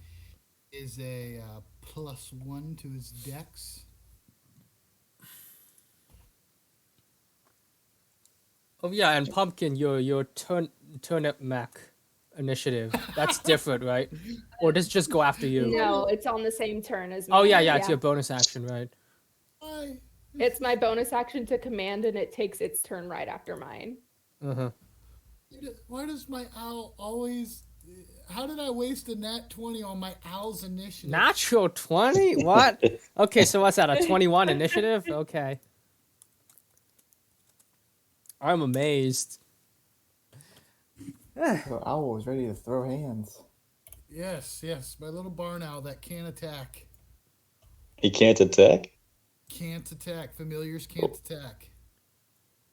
Oh, They can only do like Man. help action and like other stuff. Still right. very useful. It's a Yeah, since they I can have be Golden conduits Dragon, for Flanking. touch spells. They just can't attack. Yeah. The best thing I use him for is holding his action to give me a help action every turn. So basically a familiar is a free advantage for something. Yep. And oh yeah, I should add. Did I? Let's see. Turnip. I should have it here on my laptop. The Ooh, mech. I remember to switch over to voice chat on my laptop. Oh, okay. Yeah.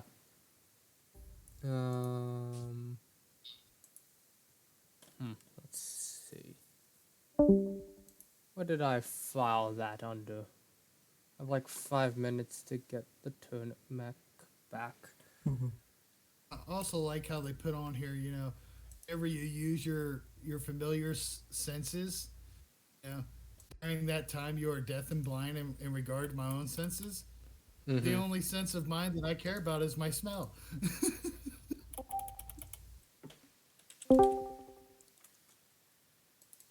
Smell elephant. Okay, you're back. Let's Elephant. see. You guys hear me all right? Yeah. Yep. Sweet. Okay, let's see. Token. Hello? Okay, my Hello. computer's slowing down because of all the programs I have open. So what I'm going to do is I'm gonna send you, Pumpkin, a token maker Mine actually, page. oddly enough, I was just opening it wrong. Apparently, it's weird because like I wasn't I wasn't opening it this way the past couple times, so I didn't try that way. Anybody Like, hear so feedback? she had opened it with like she turned the lock, like she turned the key like 90 degrees and then just opened the knob. Apparently I just had to leave the key in there for some reason. That's What? Okay. Anyways, Yeah. Pumpkin, that was if you can hear wild. me through whatever sound that is, you can like click this and make the token for your mech because I can't find the image, and it's talking my to somebody? PC is getting a bit slow because of all the OBS I have open. So if you can make that into a token like the mech and then just put that into the Discord chat, then I could put that into the game and replace the Mecha Beholder token. Yeah.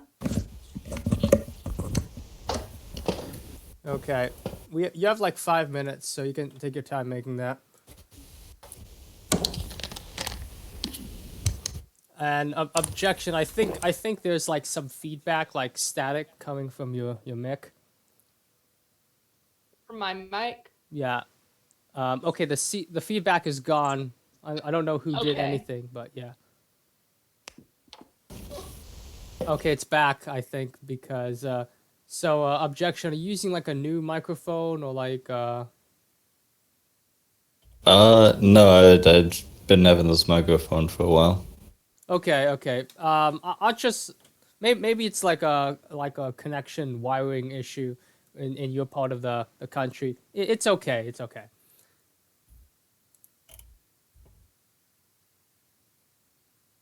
There we go. I uploaded it to general. Oh, hooray.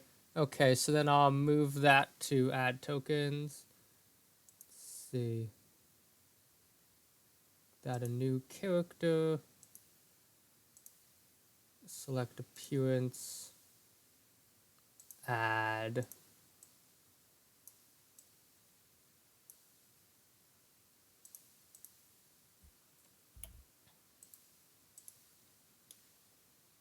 Save. Because I do remember actually making this, but it seems like it disappeared because I like in my token file somewhere. Okay. And then I'll use this for character. I'm gonna be right back one more time. Yeah, sure. Okay, and then I'll give control over this to assign to player, sentient pumpkins. Okay, there we go. And then I'll remove Mecha Beholder. And you should be able to move it when you get back. And we have like 3 minutes, and there we go. Okay. My thing should return to normal.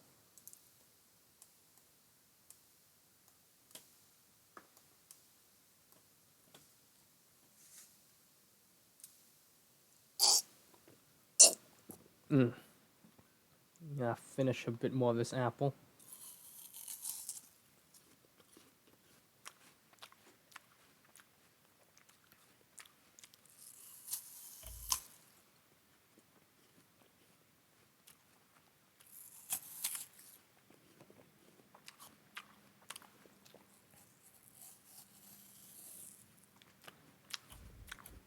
Oh, who else knows which Zoidberg that is?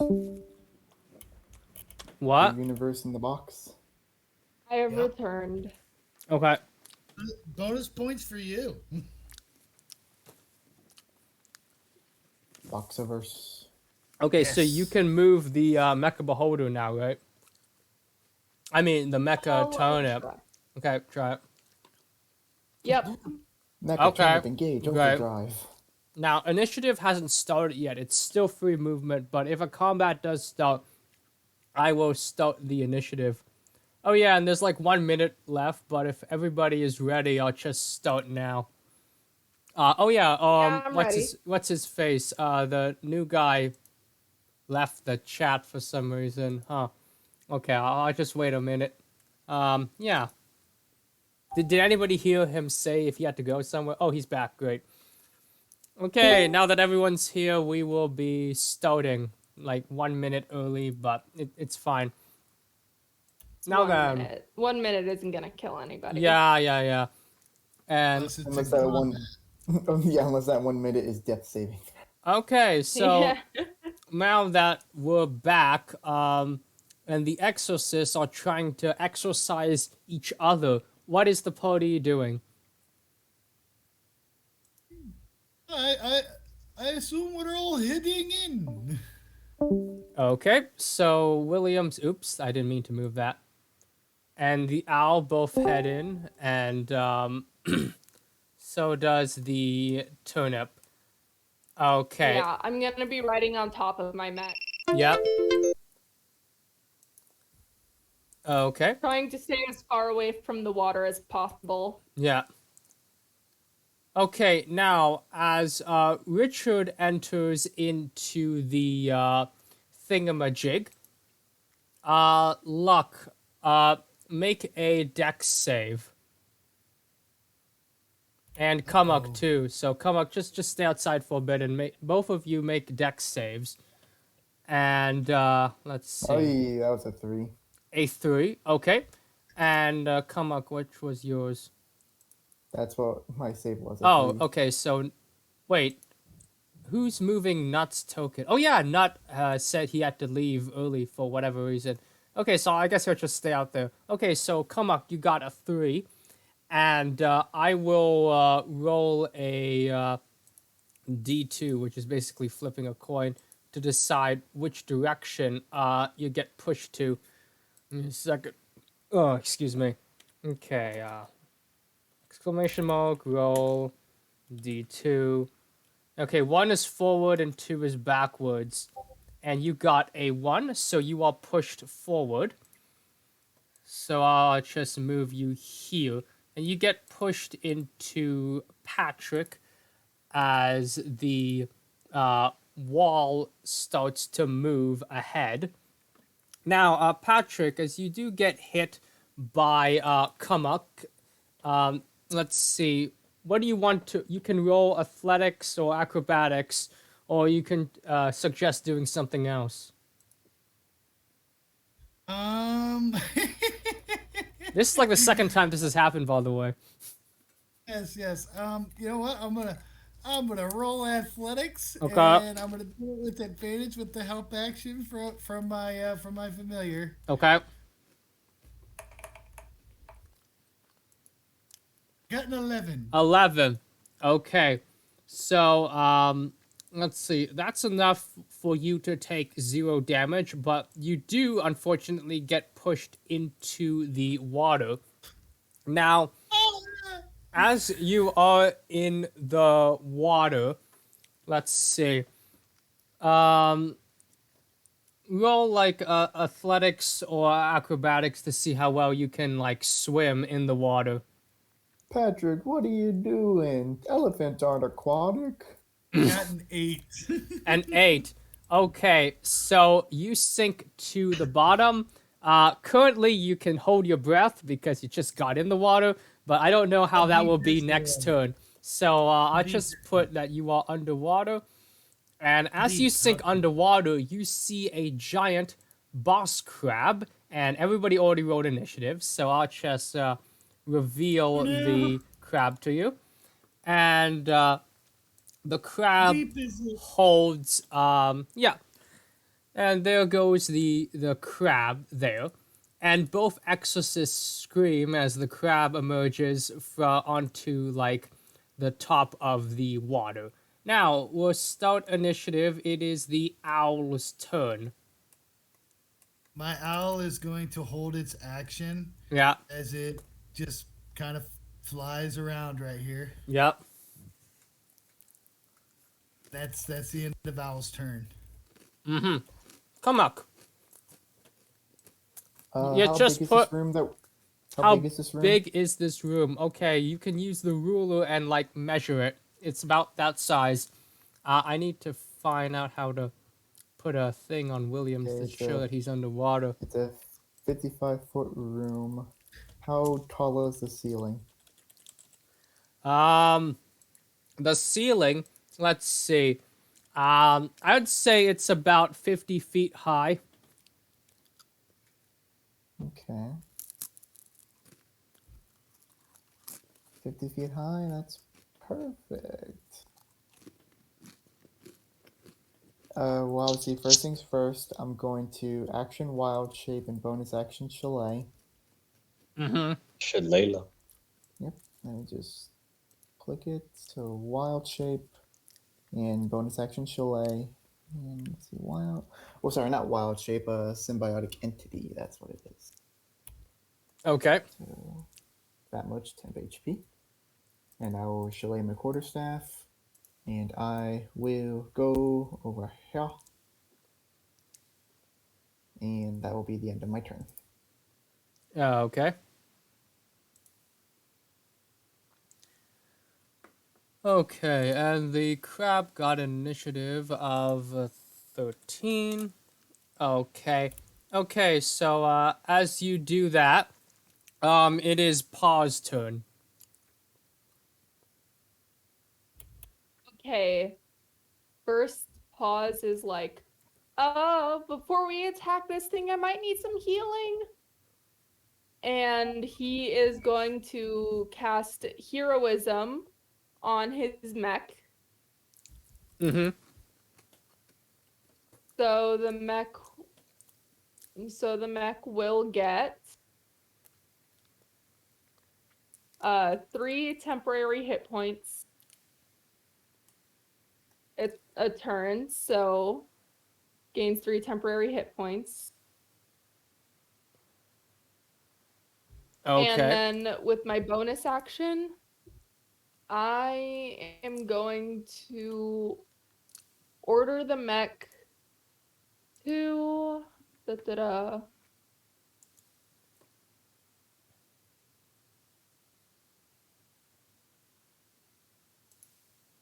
I'm going to order the mech to move over here, Okay. and then the mech will move over there during its turn. Okay then. And that will be my turn. Okay, it is the hulking boss crab's turn. Now, for its options, let's see what attacks it has. Okay, so its movement speed is basically the entire room. Oh, table plop has frozen. Yeah. Don't know how that happened, but it's... Stable Plopper loves doing that. No, not frozen. It's like the scroll bar doesn't work, so I'm stuck in the middle. Oh, there we go. Of an attack. There we go. So, first it will use a grab attack on, what's his face? It's going to move this way and make a claw attack, and it has a multi-attack, which is 2 attacks with claws. And the first claw attack is 16 to hit on the mech turnip.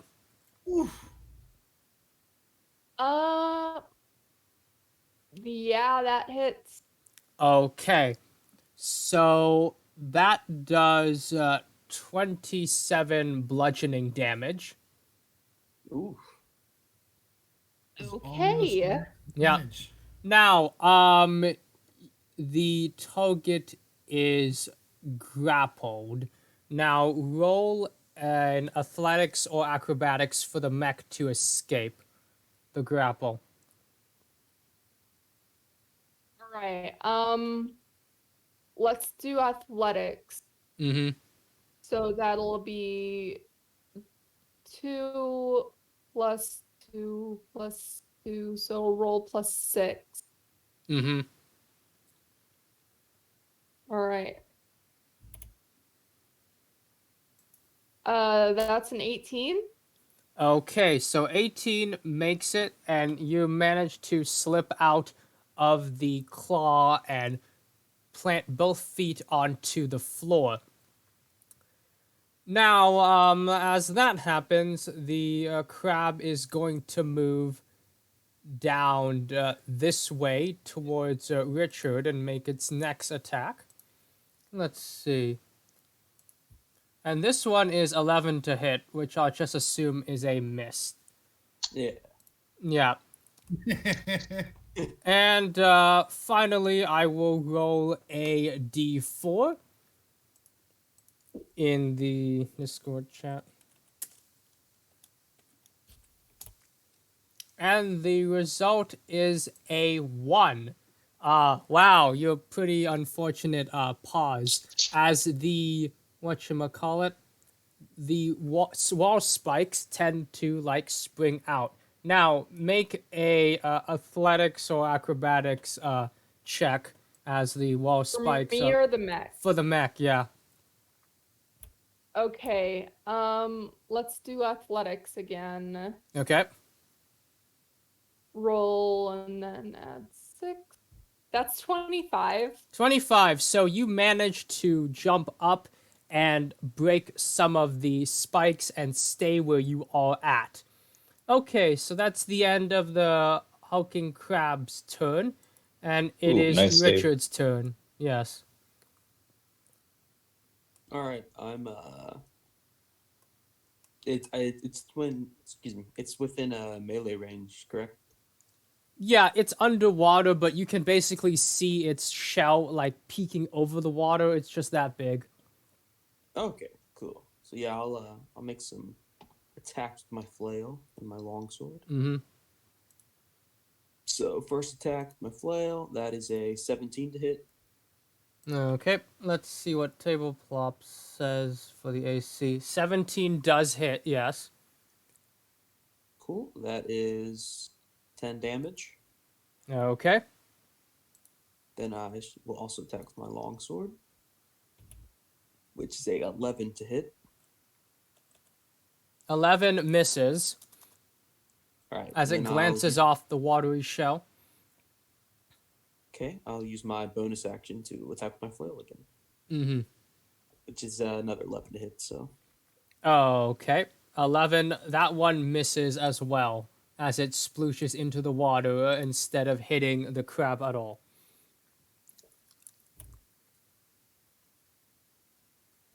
that will be my turn. Although I do have a quick question. Yeah. I gained inspiration last session. Yeah, you did. I cannot remember if inspiration carries over sessions or not. Yeah, it does. Okay, cool. Just making sure. Right. It carries over basically for the entire campaign, unless the only disadvantage of hoarding inspiration is that it doesn't stack. Like some games it does, so you can only have one inspiration in 5e, and if you don't use it, you could regret it. So that's basically the only thing going for it. Now, Zale. So Zach, your character Yes. has been, I see, loitering near the entrance of the cave, being careful. But currently, you are outside of the battle, and there is a wall of spikes in your way. What do you do during your turn? Yeah, so I was getting things set up. Like I was on the voice chat on my laptop, and then it just cut out for some reason. So I Oh, switched back to my phone, and then I okay. finally got to the map.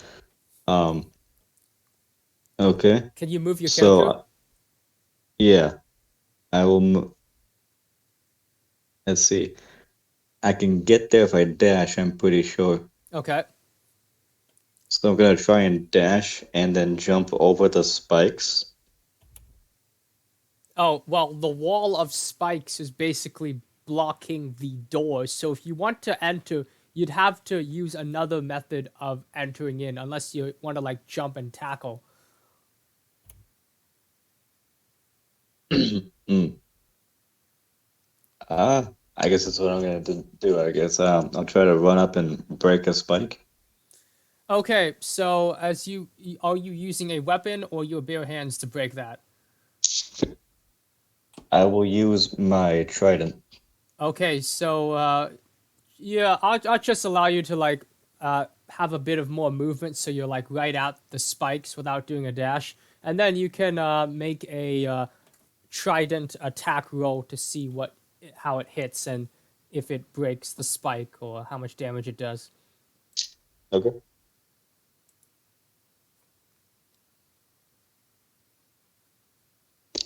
Wait, so I'm now right in front of the spike? Yep.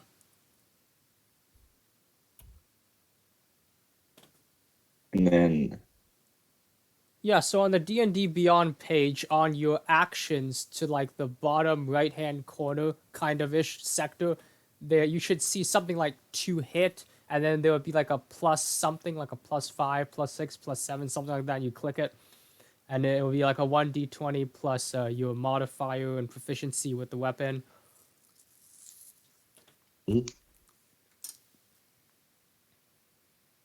on the main one.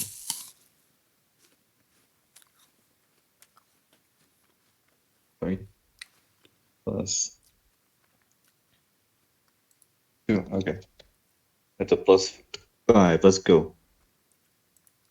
Okay, so you got oh yeah, you can I also got it. roll it on the dice rolling channel too. Oh, Yeah, that's what it is. it's like Yeah, that's what I was trying to do. exclamation mark roll and then just D20, not OD. Well, yeah, that's. Yeah, I'm used to exclamation mark roll. Oh yeah, exclamation mark R. I think that's the other bot, Okay. or I think you can also do it on this one too. I haven't tried it. That is the 20, unnatural 20 to attack the Okay, spike. so you managed to break this wall of spikes, and now it is gone. So if I roll a d4 and it comes up 4, that wall won't work anymore. And I'll give you inspiration for that. So now you are like inside the thing as you've broken through it, like just 5 feet ahead of you. And do you have anything to do for a bonus action? No, not really. Okay, then. After that, it is William's turn. You are currently underwater. Now you have multiple options. You can choose to make an athletics or acrobatics to see if you can like swim better after sinking to the bottom, or you can like do something else. You can try moving through the water at the bottom without swimming, but that would be difficult terrain. Or you can try to cast a deep is the spell. water? How deep? Deep is the water? That's a good question. Okay, so let's see. I would say the water, since you've entered the water near the door, which I'd say is about more shallow than the back, it would be about 30 feet deep. Oh my god. Imagine not having a swim speed. I don't. All right, so Patrick is going to try to he's going to try to swim up as his movement. Okay. Like, just trying to like use the wall as leverage if he can like find any handholds, you know, kind of like if you're in Yeah, a pool, you can pull I get yourself it. The up. wall has many handholds. Some of them are like big chunks of wall coming out. Others are little cracks.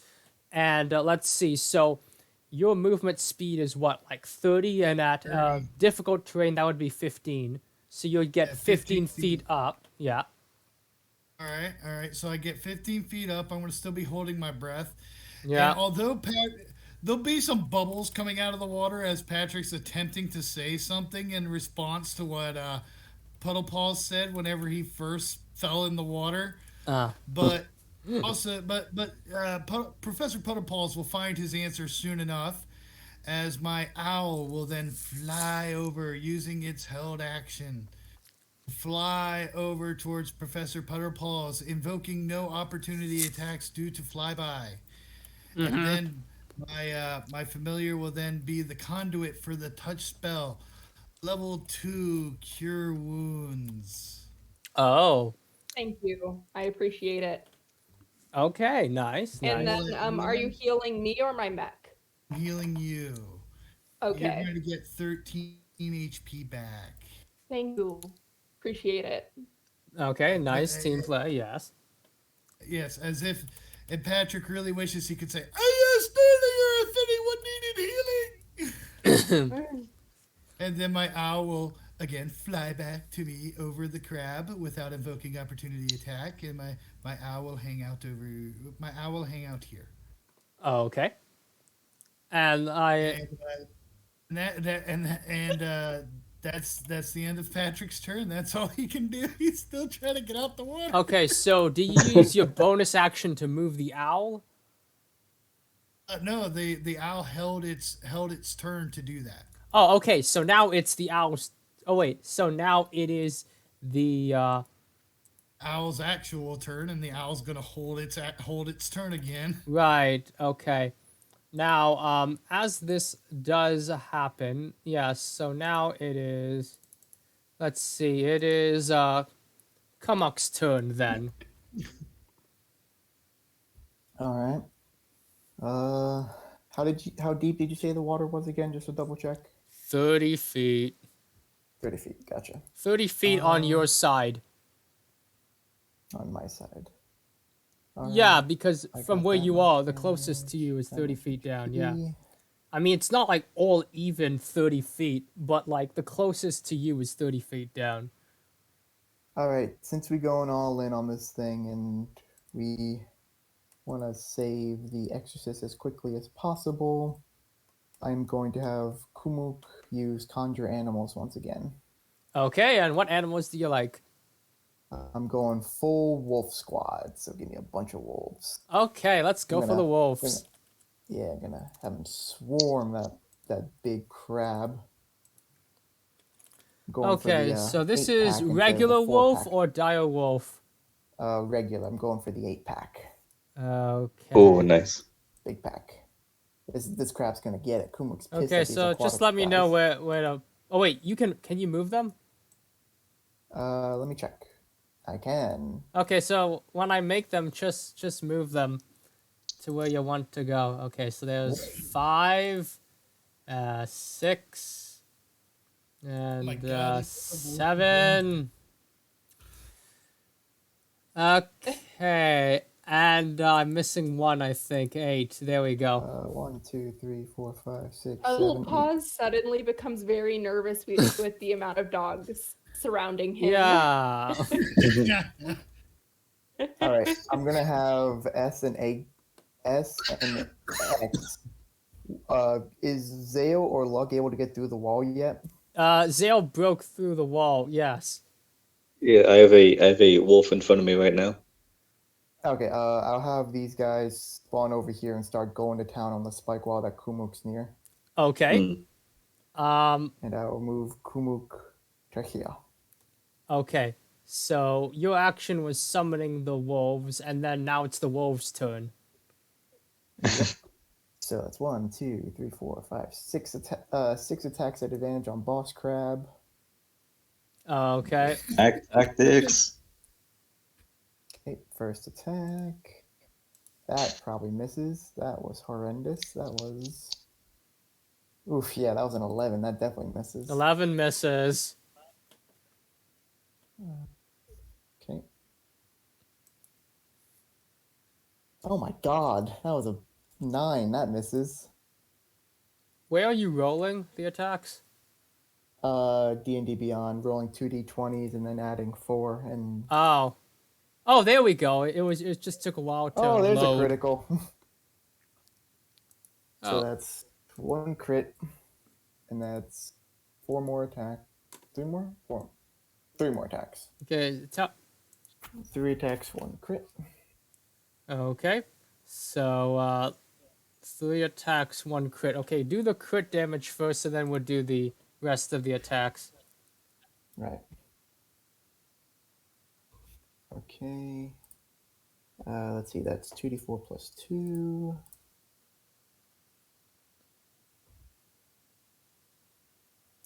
Let's see, that is 9 damage. Have it make a strength save. Okay, so 9 damage from the crit, and then a strength save. Okay. And it got a 19. It makes it. Okay, 2 more wolf attacks. Another crit. Another crit. Okay. Those wolf attacks missing are starting to make up. That is 13 damage. Yep. Another strength save. Okay. Let's see. And that's a 17. Makes it. Okay, last crab wolf. Another crit. Woo! 6 attacks, 3 misses, 3 crits. I think that's fair. Yeah, that's fair. Okay, Balanced, and the balanced. damage? Is 12 damage. Okay. And I'll make another strength save. Okay, so it got 17 for the second one, and then 7 for the last strength save. Oh, hey, he becomes prone now. Okay, A so prone crab? as the crab becomes prone, it sinks down to the bottom of the water, and now it is 30 feet underwater. And you notice there's like parts of crab shell littering the pool side where all those wolves are at.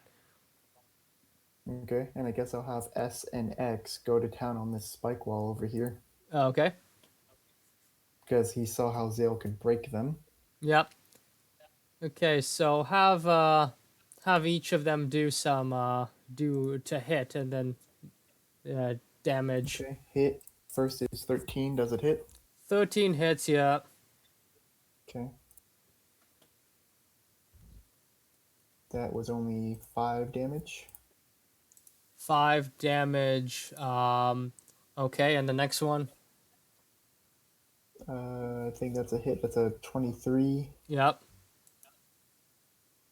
This one did 8 damage. 8 damage. Okay, so 13 damage in total.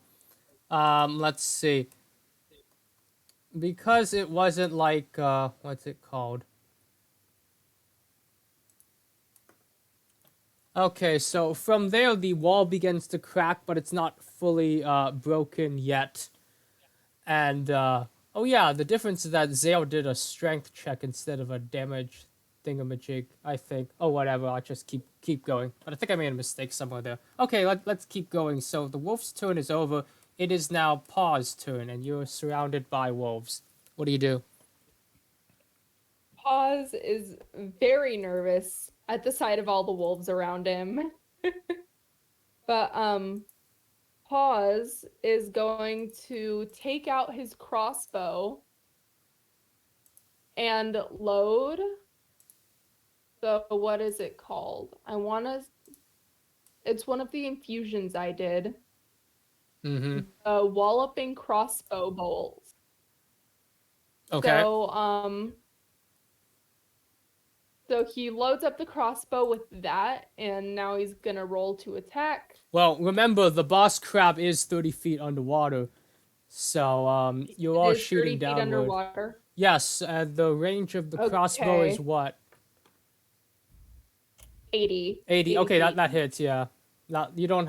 Okay. So just make your to hit to see if it hits underwater. 14? 14 unfortunately misses. As it like Okay. kind of gets slowed in the water and hits a wall. All right. Then I'm going to load up a second crossbow bolt and then fire to hit. Mm-hmm. Just a normal one this time. Yeah, that's another 14. That doesn't hit. Okay, that one does not hit either. Okay, so now I am going to say, just wait here, and I'm going to order my steel defender Yeah. to repair, and it'll restore 2d8 plus my proficiency bonus hit points. And then since it's another one of my turns and I cast heroism, it also gains 3 temporary hit points. Okay, Oh, that's then. pretty good. So now it is the crab's turn. And it is currently underwater and will use what was its movement speed? Huh. Oh, it has quite the swim speed, but not that fast. Okay, so I'll use half of its swim speed to not be prone anymore. So it is now standing, but also under the water. Yep. And let's see. It is going to move over this way towards Patrick, who is currently underwater, and make an attack. Let's see. Okay, so that's a 23 to hit. Ooh. Wait. Let me check. Okay. Drat, that would still barely hit. So yeah, that hits.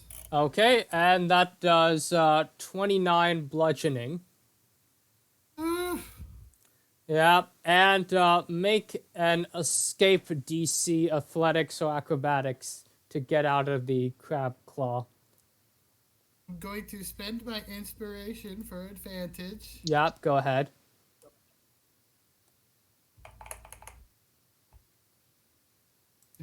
12.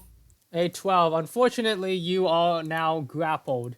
Now, as you are grappled in one arm, the boss crab is going to try to do... Wait, it's still underwater. So, let's see.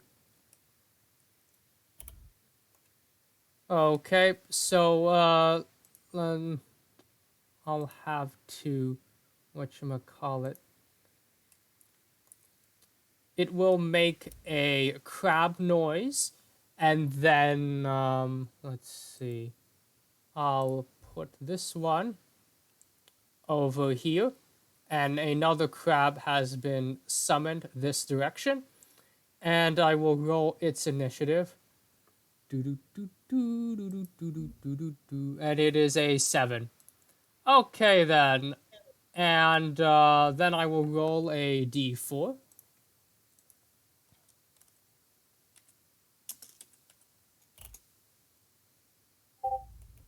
And that is a 4. So that is the wall that Zeke broke earlier, and that wall is still broken, so nobody got hit by spikes. And that is the end of the crab's turn. Now it is Richard's turn. All right. Um, I'm assuming it's still within attack range. It is definitely. underwater. It is currently 15 feet underwater, holding 15 feet. Williams. All right. Let's see. Can I? Sorry. Yeah, no, never mind. Yeah, okay. I was gonna try to cast Thunderwave, but that's a self thing. Could I cast Firebolt? Okay, if you cast Firebolt into the water, that may like reduce the damage, but you can still do it. Yeah, it's a 13 to hit, so. Okay, that misses. The water, unfortunately, takes out most of the fireball and it only hits smoke on the crab. I'll, yeah, that'll be my turn. Okay, so now, Zale, you have managed to broke the wall last turn. The giant crab is underwater. A second crab is behind it. And Williams is grappled by the crab, and there are wolves everywhere. What do you do? Okay. Use 5, 10, and he's still 15 feet underwater. Use 25 movement speed. So I run and I jump into the water in Okay. front of crab. Yeah, just move Right. Williams' token to the left so you can. Yeah, go ahead. Alright. And then, yeah, I run up, I dive into the water, and I hit him with my trident. Okay, so roll. And I'm two-handing it. Okay, we'll roll to hit.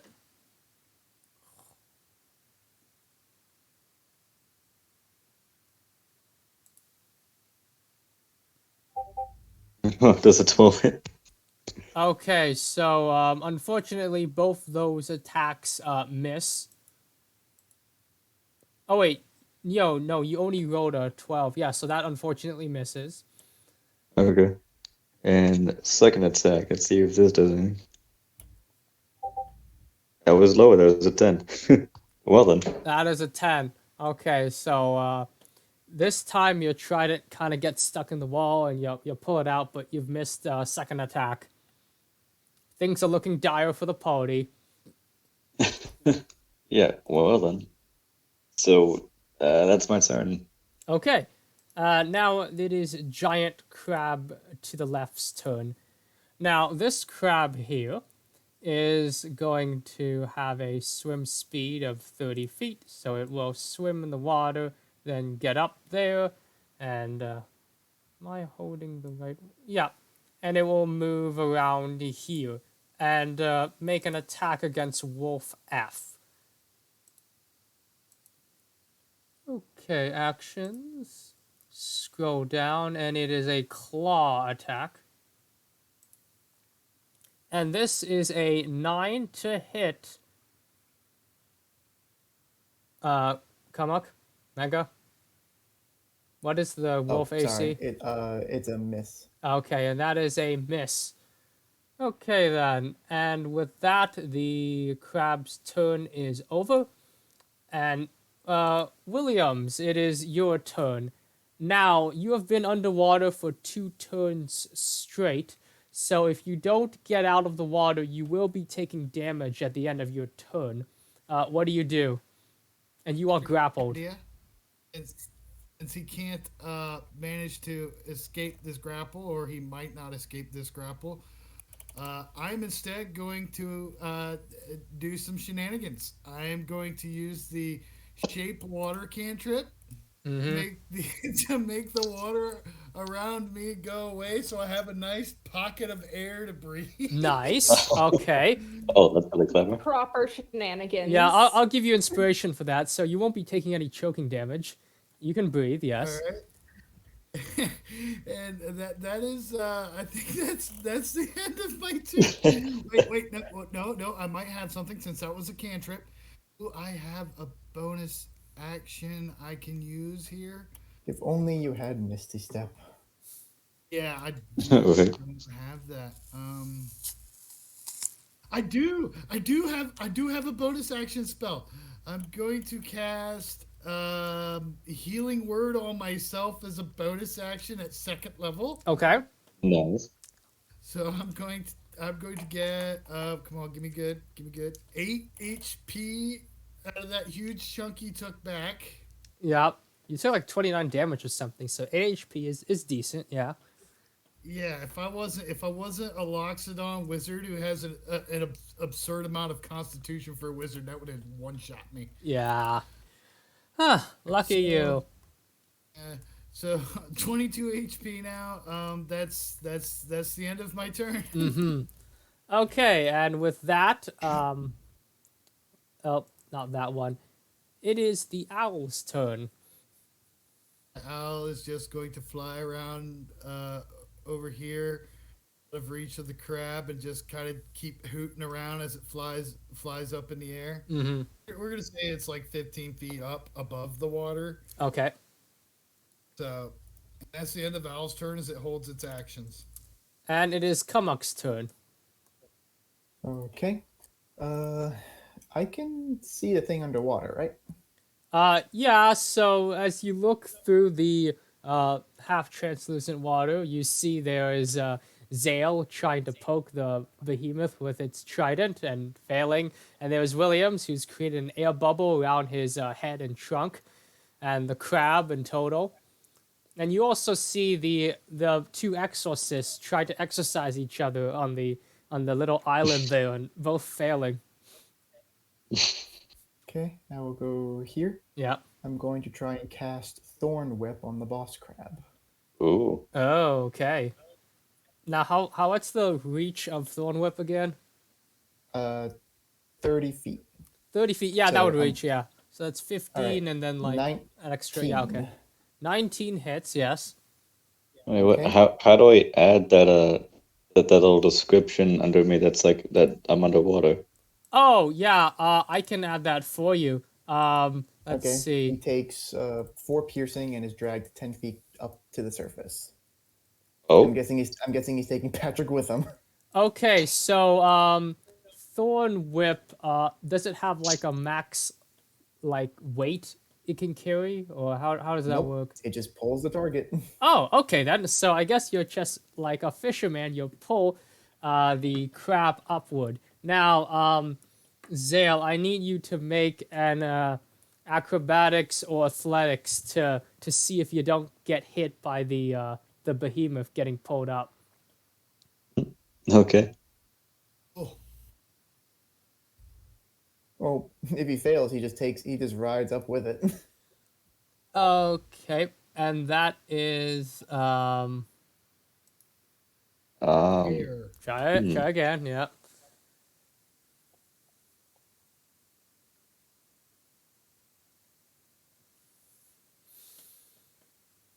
Oh yeah, that was the problem. I put the R in front of D20. Okay, so meanwhile, I'll Boom. just move the Aha. owl to the side and okay, 21. I rolled So it. Yeah. which one did you roll? Huh? Did you choose athletics or acrobatics when you rolled that? I chose athletics because it was higher. Okay, so you managed to like take the impact of the crab slamming into you. You don't take any damage. You ride it up. Now I'll just move everyone's tokens to where Kumuk has pulled them, and now the crab is on land.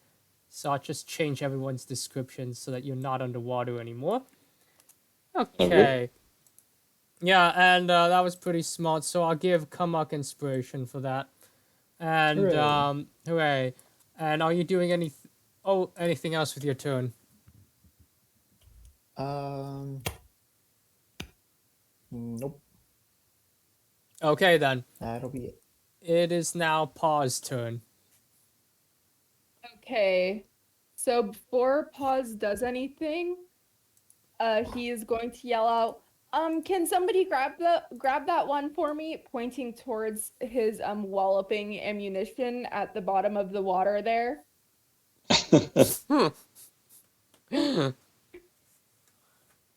And then he is going to load up his crossbow and take a shot at the crab. Mm-hmm. So that is 13 to hit. Unfortunately, that misses, and Yeah. it just like hits the kind of skips on the water and sinks again. All right. And And then he will load up and fire again. yeah. Oh yeah, that reminds 16 to hit. 16 to hit. Unfortunately, also misses. Oh yeah. Williams, did you have mold earth? Is that concentration or not? No, mold earth is not concentration. Okay, so I'll just keep that there. Okay, so this one, the arrow does stick into the side of the crab, but doesn't deal any damage. So it's just like kind of twigging out of there. Okay. And then would I be able to move through the wolves to get close, or am I kind of trapped where I am? Okay, so Go according friendlies. to the rules, moving through another creature is considered difficult terrain. You can go around could 'em. you could try to move Yeah. like around here and see if you don't scrape like yeah, you could try to move like around like here and hope you don't scrape against the thing. You have to like make a roll for that. or Okay. or swim Yeah, diagonally or towards the crab. you could also try swimming or like jumping. Well, oh, that square thing, that's like that has water on top of it. Is that like a pillar or something she can stand on? Yeah, that's like an island that anybody can stand on, like an island in the middle of the watery depths. Oh Hmm. yeah, Kumuk, I think you either forgot or decided not to make any wolf actions after your turn. Oh, I thought I forgot. I think we forgot to give them their own turn order. Or Oh yeah, it's just after yours. oh, okay. Right. Should I do Okay, that just after so pause? we'll just make it so that Pause made her attacks in the future, and they already missed. Now we'll Okay. go back in time and have the wolves do something and maybe move out of the way, because I'm being nice here. Okay. But like, remember Okay. next time. Right. Right. All right. So let's see how much movement speed these guys got. They got 40 feet. So this one will go here. Okay. This one will go here. They're just swarming this guy. This guy will go here. This guy will go here. Oh, no, here. There we go. Yep. G and N. Okay. I will have G go under the owl to help Richard, Okay. and I'll have N start munching on the wall. That wall is already destroyed. Oh, that was already broken. Gotcha. Can't go in the water. You can, but you just have to see how well you like swim or with disadvantage. I doubt the dogs swim very do, Like- do you want the wolf to go in the water and fetch the walloping bolt? Can wolves swim? That is the question. Yes, that is Well- a big question. Well, if they don't They have can, a swimming it's not speed, then it will be exceptionally like well. reduced speed. Can I have N try and jump on top of the giant crab? Like over Richard and on the crab. Okay. Let me check what the jumping rules are. Oh. Where did I put this? Does anybody remember what the jumping rules were? Jumping. Not off yeah, the top of your- my head. Your Yeah, jump that's- height is that's a 3 really- feet plus your strength modifier. Jump distance is equal to your strength score. 3 feet. I can't even jump 2 feet. This is D&D. I mean, Yeah, I know. I know. Okay, I'm so not really an elephant. right. Believe it or not. Okay, so your strength score was what? The wolves are 11. 11. Oh, so they don't have any modifiers, so they just jump 3 feet. Okay, so they can jump 3. Oh, actually, no, they're 12. Sorry. Oh, so 4 feet. 4 feet. 4 feet up, but they can jump 12 feet across. Okay. And he's basically So the running up crab with is its too back. big for the wolves to jump on. Ah, I mean, maybe you could do it because you're standing on like 2 legs, but not the wolves. gotcha. I'll have N just go to town on this wall then. Okay. All right, first let's do the quad group up at the other crab. Okay. So roll First theirs one. to hit. Yep. Oof, that was 13. Does that hit? 13. Let's see. Unfortunately, 13 misses as it bites air. Okay, that's a miss. That's an 18. 18 hits. Okay. It takes 9 damage. Have it make a strength save. 9 damage and strength save.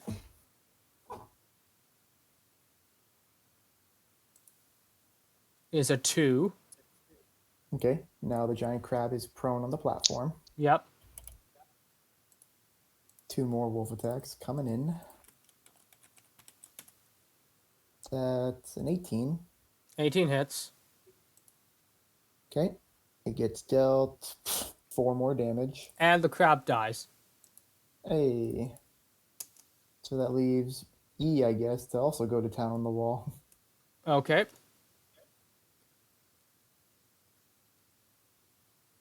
That is a 16 against the wall. 5 damage. Okay, so 5 damage. Yep. You know, On the break wall. off a And now spike. N. Yeah. Yep, now here's N going to town on the wall. That is 17. Mm-hmm. That is 6 damage. Okay, wall. so the wall is starting to crack a bit more as a few more spikes fall off its mechanism. Okay, I forgot to move X and S, so let's move S down, and I'll have X on standby. Okay. So G is going to town on Big Crab. Yep. So what does that mean, X 16. on standby? Yeah, 16 misses. 16 misses. It's just in case one of the other wolves go down, X can take his place. Okay. 14 probably misses. And I think that's it. Okay. So the wolves missed their attack against the huge crab. And so far, the only wall that's been destroyed is the south wall, while the northwest and east walls are still up. Now, The east wall's still standing? yeah. Oh, okay. Can I have X just hit that one then? Yeah, okay, go ahead.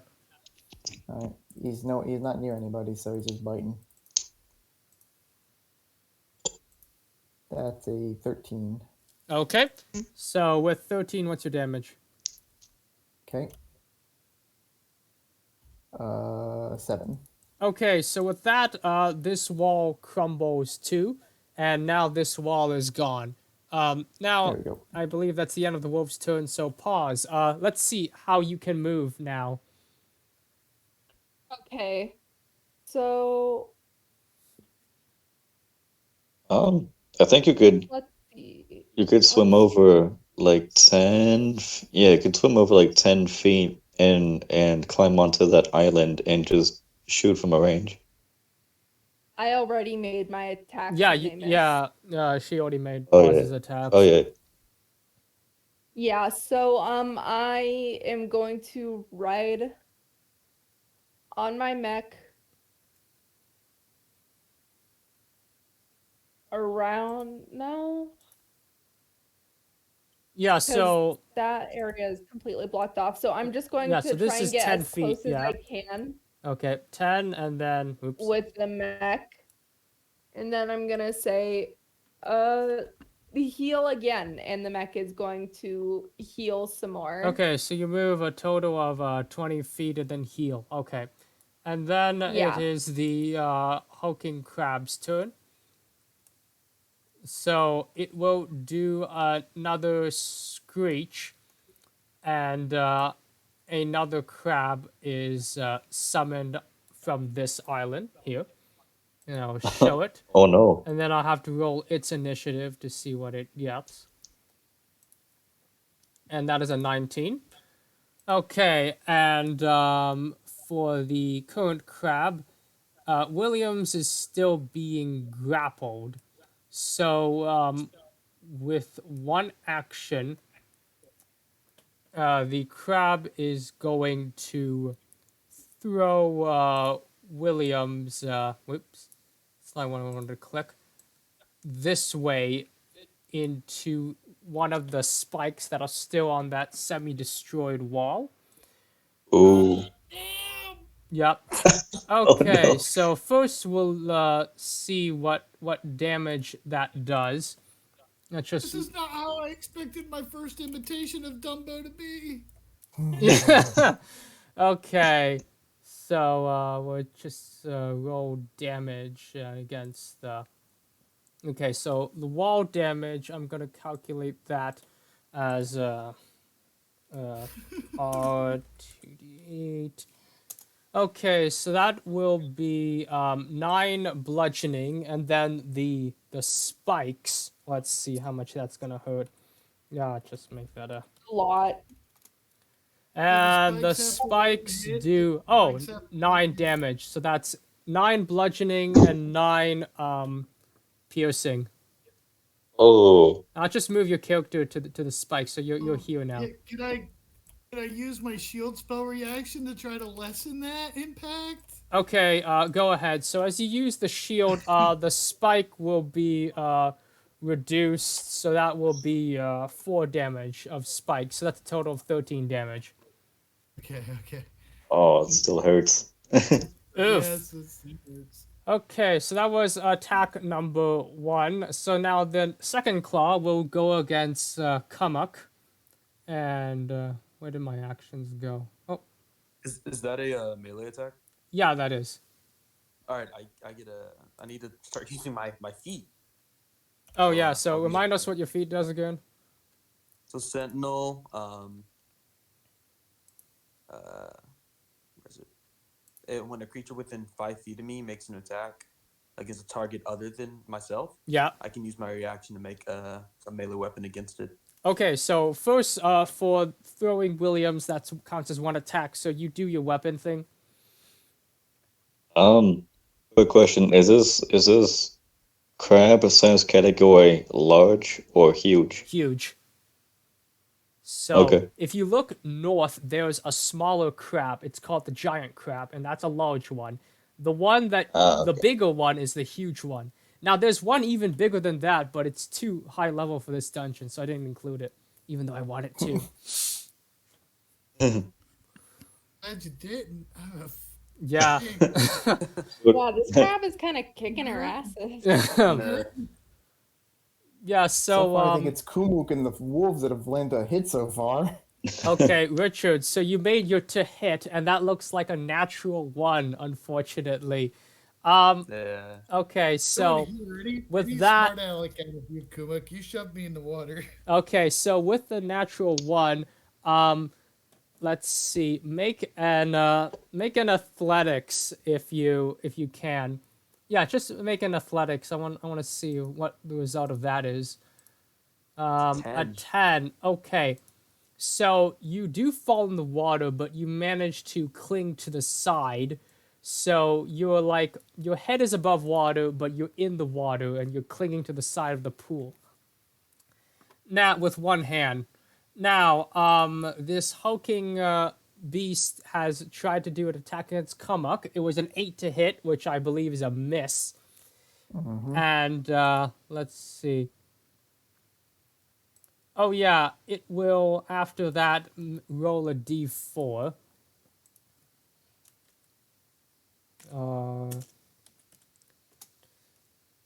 And that's a 3. The third wall has already been destroyed, so nothing happens. Now it is Richard's turn. You all in the water, one hand on the banks. What do you do? Can I make a check to climb back up? You can just like climb back up by using like 10 feet of movement instead of 5 feet because difficult terrain. You don't have to make a check. Okay, cool. Yeah, I'll just I'll climb back up and Okay. I'll use my actions to attack the crab. Okay, go ahead. It's a 16. Is that it? 16 unfortunately misses. That is a 9. Yeah, that one misses too, as you are distracted by one of the wolves playing with what looks like one of the spikes on the ground. It's quite cute. And my I'll bonus action make another 10, which is a 20. Okay, that one manages to hit and gets a joint. Now your damage. 6. 6. Okay, this is like the first damage in what feels like an eternity. And, okay, remove damage. And the crab is That now wasn't starting wolf-based. to, like, cough up bluish, crabbish blood. And Interesting. next up, it Oh, is damn. Zale's turn. You are Does his still blood? on top of the crab as you were clinging onto the crab when Kumuk pulled him up. What do you do? I will cast Moonbeam on the crab. Okay. Oop. Which is 2d10 damage. That is a second level spell. Second level, 2d10. Okay. And is it... It's in a 5-foot radius and a 40-foot high cylinder. Okay, so I will get my circle token. Yeah, I remember Okay, Moonbeam so- because Kumuk uses it a lot. Yeah, so It's either that or call lightning if I need to have some aerial control. yeah. And the crab has to make a constitution saving throw. Okay, so tell me how big it was again, radius-wise. 5-foot radius. Okay, so It's a tiny area. It's 10 just really feet. tall. Okay, so like Yeah. here's good, Yeah. and that was a what save? Constitution. Oh, okay.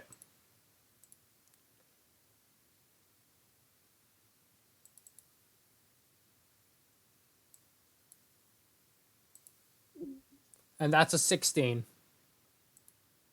Yeah, it passes. Although Okay, so that'll be half damage, I okay. believe. Yeah, half damage of whatever I roll for this 2d10.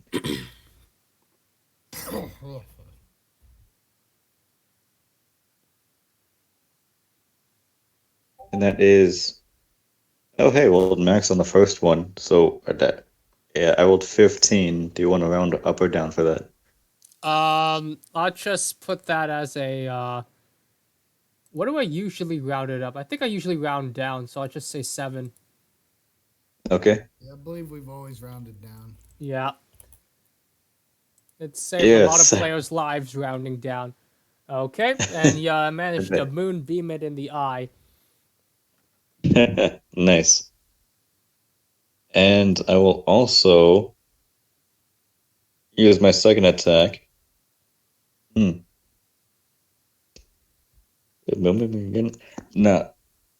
So and I'll attack with my trident this time, still wielding it with 2 hands, so I get the versatile D8 damage. Okay. So the trident attack, is Moonbeam your bonus action or your action? Well, no, that is an action. Although I have multi-attack, I thought I could Wait, no, that's right. That, That's what I that's only can't if you do. Multi take attack is only if you take the attack action. Yeah. That's Yeah. right. Otherwise, it'll be too strong. So yeah. So I moonbeam it, and I end my turn. Okay then. It is let's see, it is Patrick's turn. Oh yeah, you're no longer underwater, so I should take that out. So Patrick got drug out of the water and got slung around in the air and then thrown through the air. Oh, oh! As he hit the spikes on the wall, pulls himself off the spikes. He's bleeding profusely from his shoulder. He looks over at the crab and brings out his hand, and he's going to cast the cantrip Create Bonfire. Mm-hmm. Right here, under the crab, is a 5x5 cube that it affects. It is a concentration spell, a concentration cantrip. Dex save of 15 from the crab, please. Okay. Dex save 15.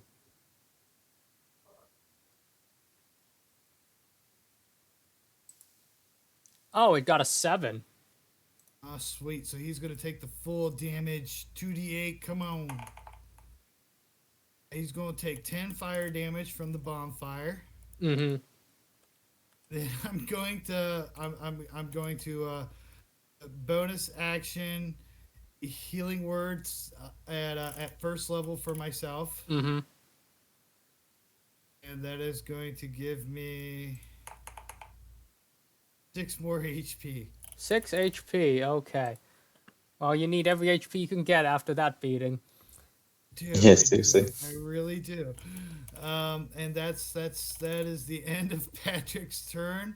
And then for his owl's turn, it's just gonna move over to him and hold its action again. Okay. And as the fire and light from the moon hit the crab, you're starting to smell like cooked crab, like you're at a surf and turf. And it is, oh my, it's giant crab's turn. Okay.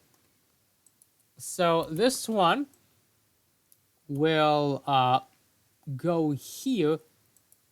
Oh, Yeah. so it starts its turn in the moonbeam area, so it has to roll another Constitution This saving is throw. crab. This is giant This crab. is not the the other monkey. Not crab. not Okay, hulking okay. crab. This is giant crab.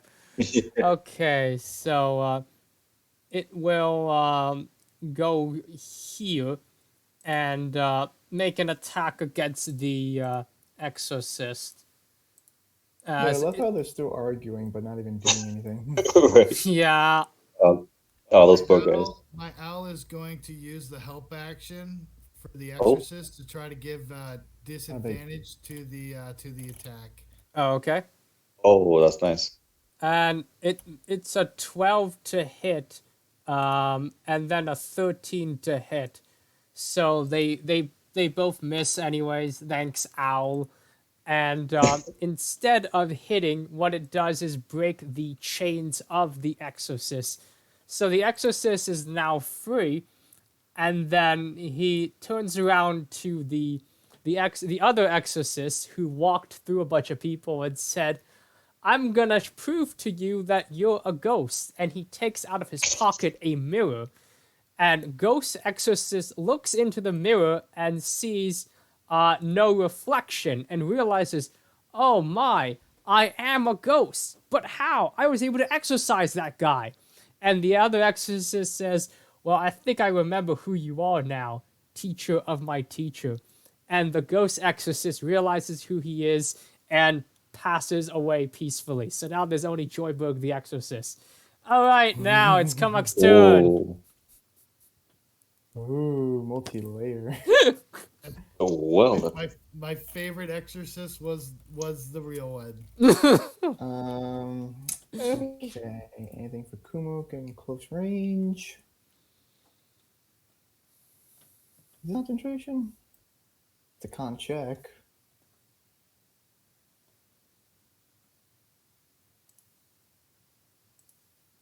Alright, I will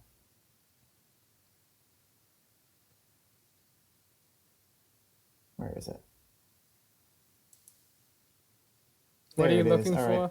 I am going to have Kumuk retract into his shell. Okay, playing defensively. Oh yeah, you never used that ability before, I think. I don't remember you ever Yep. using that. So now he gets an additional +4 bonus to AC, and he gets advantage on strength and cons throws, but disadvantage on dex saves. Okay. In And his shell. AC gets an additional +4 to make him harder to hit. Got Yeah, it. it's a really cool ability. I love the total people. Yes. And And Kumuk will call out, "Wolves, dinner time! Time to feast on these crabs." uh, Let's see. So A is messing with Joyberg. Let's see. We calculated and they can jump like 12 feet across, right? where jumping where? Which one? Oh, I was gonna have the wolf pack jump across, like take a running start and jump across the island to attack this giant crab A. Oh, okay. Because I think that's just enough distance. Yeah, okay, so you can do a I think that would be about the same as let's see. Yeah, okay, so because my brain has like died thinking of the jumping rules, just roll like an athletics for the jump. All right. I don't think rule. Yeah, wolves don't have any additional skills. Yeah, this so is it's just flat roll a with their flat. strength.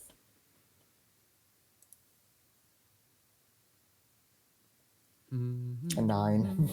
A 9. Okay, so in this case, you jump but like kind of fall into the water. So that would be 5 foot. That would count as a jump, and then 10 feet of movement to get out of the water and climb onto one of the islands.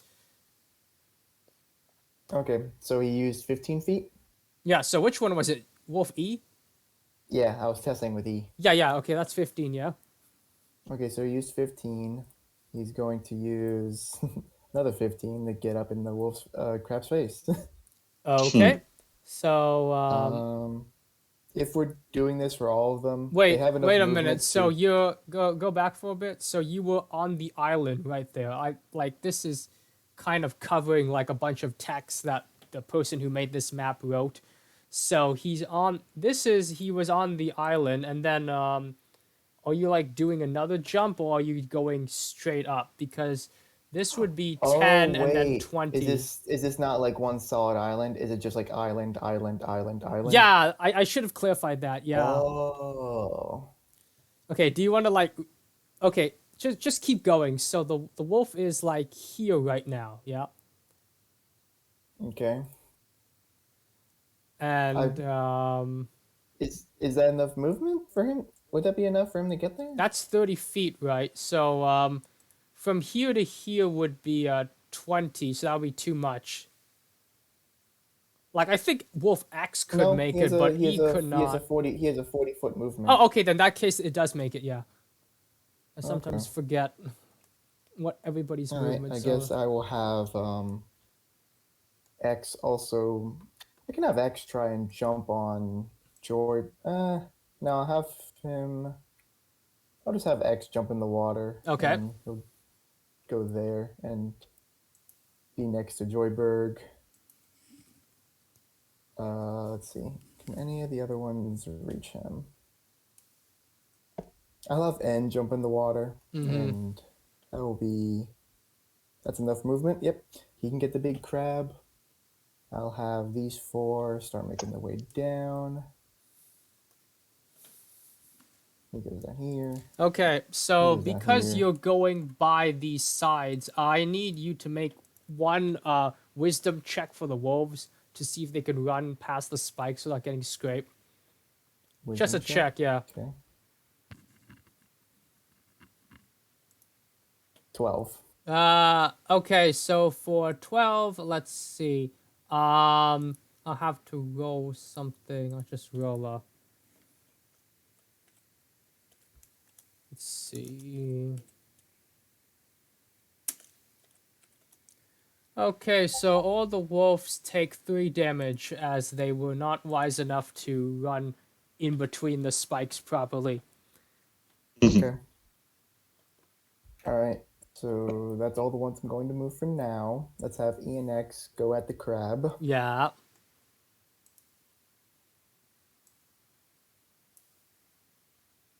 Dirty 20.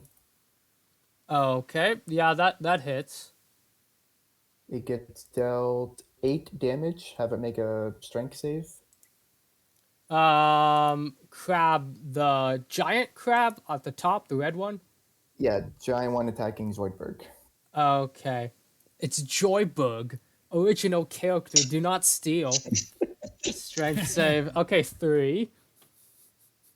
He becomes prone. Oh, okay, prone.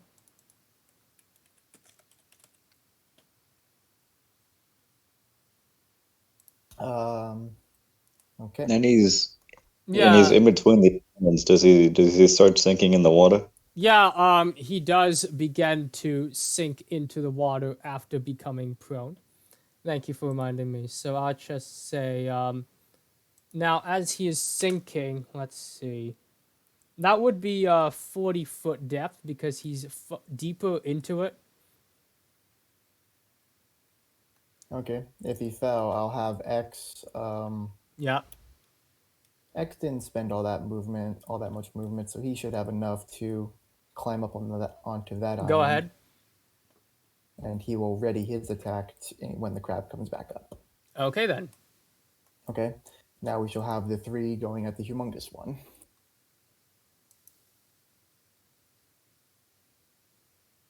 Uh, 14. 14 misses. Okay. 10. 10. Okay. This wolf got distracted by what he thought was a fish in the water and missed. There you go. 19. Does that hit? 19. This wolf is on the Oh, ball and oh. chomps a piece of the meat that's exposed from the exoskeleton. And damage. Real quick. Do you do flanking wills? Oh yeah. Yeah, we do. I should have mentioned that earlier. Yeah, so the crab is large, so for flanking the you would need to be on the opposite sides of him, 5 hexes between each other. So Wolf G and S This is not a both. hex. This is squared. Anyways, let's see. So for now, with square flanking, wolves don't they have like pack tactics or something? Yeah, they got They're- tactics. Yeah. Yeah, so that's you're using pack tactics for like advantage, not flanking rules in this case. Okay. Like so the only people here who could use flanking rules would be Richard and Kumuk. Oh yeah, I think did you forget to do that, Richard? I think so. Oops. Anyway, let's keep going. Now, He Kumuk, takes, what else were you doing? 8. He takes 8 damage from the one bite that landed and have it make another strength save, I guess. Okay. With 8 damage, the crab squeals in pain and a strength check. Strength save is 6. Ooh. Okay. It is prone on the platform again. Prone on the platform. Worst place for the crab to be. Okay. And I guess since the 3 over here just got hurt by the wall, they're gonna wreck the wall. Okay. They were offended by the wall. 14 on the wall. Okay, 14 on the wall hits, yeah. 8 damage on the wall. Yeah, okay, so at this point, because of all the damage that was already done to the wall, this wall is kapoof too, so there goes the west wall. Yeah. Now They only get one revenge on the wall wall. remains, which is the north wall, and you're all far away from that. Yeah, wall revenge. All right. All those walls are wrecked. I think that's all the wolves. Okay, pause. It's your turn. It's time to end this. Okay. All right. How bad is the crab looking? It's on its last claw. is Okay. it missing a claw? No, I it Well, still am has going. both claws, but it's kind of clinging on. It's clawing on to dear All life. right. I am going to load up my crossbow, hold up the scope to my eye, take steady aim, and fire. Okay. Now, note that if you Or, do miss, Richard might get like some damage from that. But go ahead. well, it's a 22 to hit, so I don't think I'm Okay, missing. so you managed to whiz right over his head and hit the crab, and your damage. Is 6. Okay, and with that, the hulking crab goes, and combat is over. Now, meanwhile, you've noticed Joyberg the Exorcist has emerged from the ocean with the remains of the other crab, and all the wolves are back on land, and nobody has died, fortunately. So, congratulations, everybody. well, William did lots Yeah. of blood kits. Definitely? Excuse me? I nearly died. Oh, yeah. That's literally the whole reason I was holding on to a third level spell slot. I am out of all of my spells except for a second level slot. Yeah. And I was thinking of doing heat metal on the mech, but there wasn't a way I could get to the crab. Oh, right, Hmm. because all the wolves blocking the way. Yeah. I will say though, the wolves landed most of the attacks. I'm surprised you didn't Yeah. summon It really did, though. sharks. That would have been cool. Although sharks would not have been As very useful. helpful on the actual platform. Oh, yeah, At because you least were with the attacking the wolves, they can walls. choose to be on the platforms or not. Right. That's why you summon climbing sharks. Yeah. Okay. Or like walls. They can like Okay. So hobble around on the platforms. I don't know. yeah. Continue. Sold pet Misty Frost. Now, the- as you have conquered the dungeon, I'll have some of the loot be divided between players and kingdoms, and then let's see. Oh yeah, Williams, since the dungeon is on your territory, you get to turn this into a natural resource. Decide what you want that to be like by next session. There's limestone in the dungeon I talked about earlier. It can be habitable, but it is a cave, so a lot of humanoids won't like living there. Others will. There's a lot of water here, which can be useful for a bunch of things. And yeah, so you decide what resource you want to turn this All right, into. we'll have an in-depth discussion about what resources are here and whatnot, so we don't have to bore everyone with Right. this kind of stuff I like to talk about. Yeah. Um, And And hey, What if I'm gonna if do, the though- current residents don't like their placement, they're welcome in the shroom sovereignty. okay. Now I'm gonna Definitely summon take a bot example. into the chat that will play applause. It might be too loud, so everyone with headphones who haven't already like turned down the volume on this bot, just remove your headphones for a bit and go.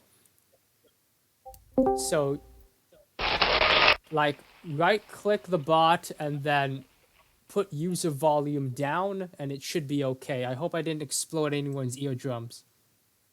Yeah, it was fun. Patrick is definitely taking came out unscathed. example from the crab boss. Mm-hmm.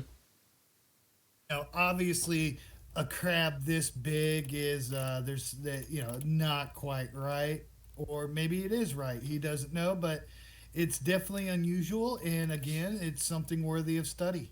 Right. Mhm. Now, for the sake of everything, I'll just say you already brought Joyberg back to the Horizon Academy, and he exorcised all the ghosts, including the ghosts in your field that you sprayed there for some reason. And next session, we will be at Pumpkin's Cat Nesta or Cat Nesta Kingdom. Cat Nesta. Yeah. Yeah. And then after... Oh, and Yeah. I go back in the water. I dive down and I retrieve the wall-bang bolt and I give it to Pause. Aww. Thank you. Thank you. I appreciate it. Yeah, okay, you get that back. And right. So let's see. Is there anything else I'm forgetting? oh yes, stream is over. Time to stop recording, and we do our regular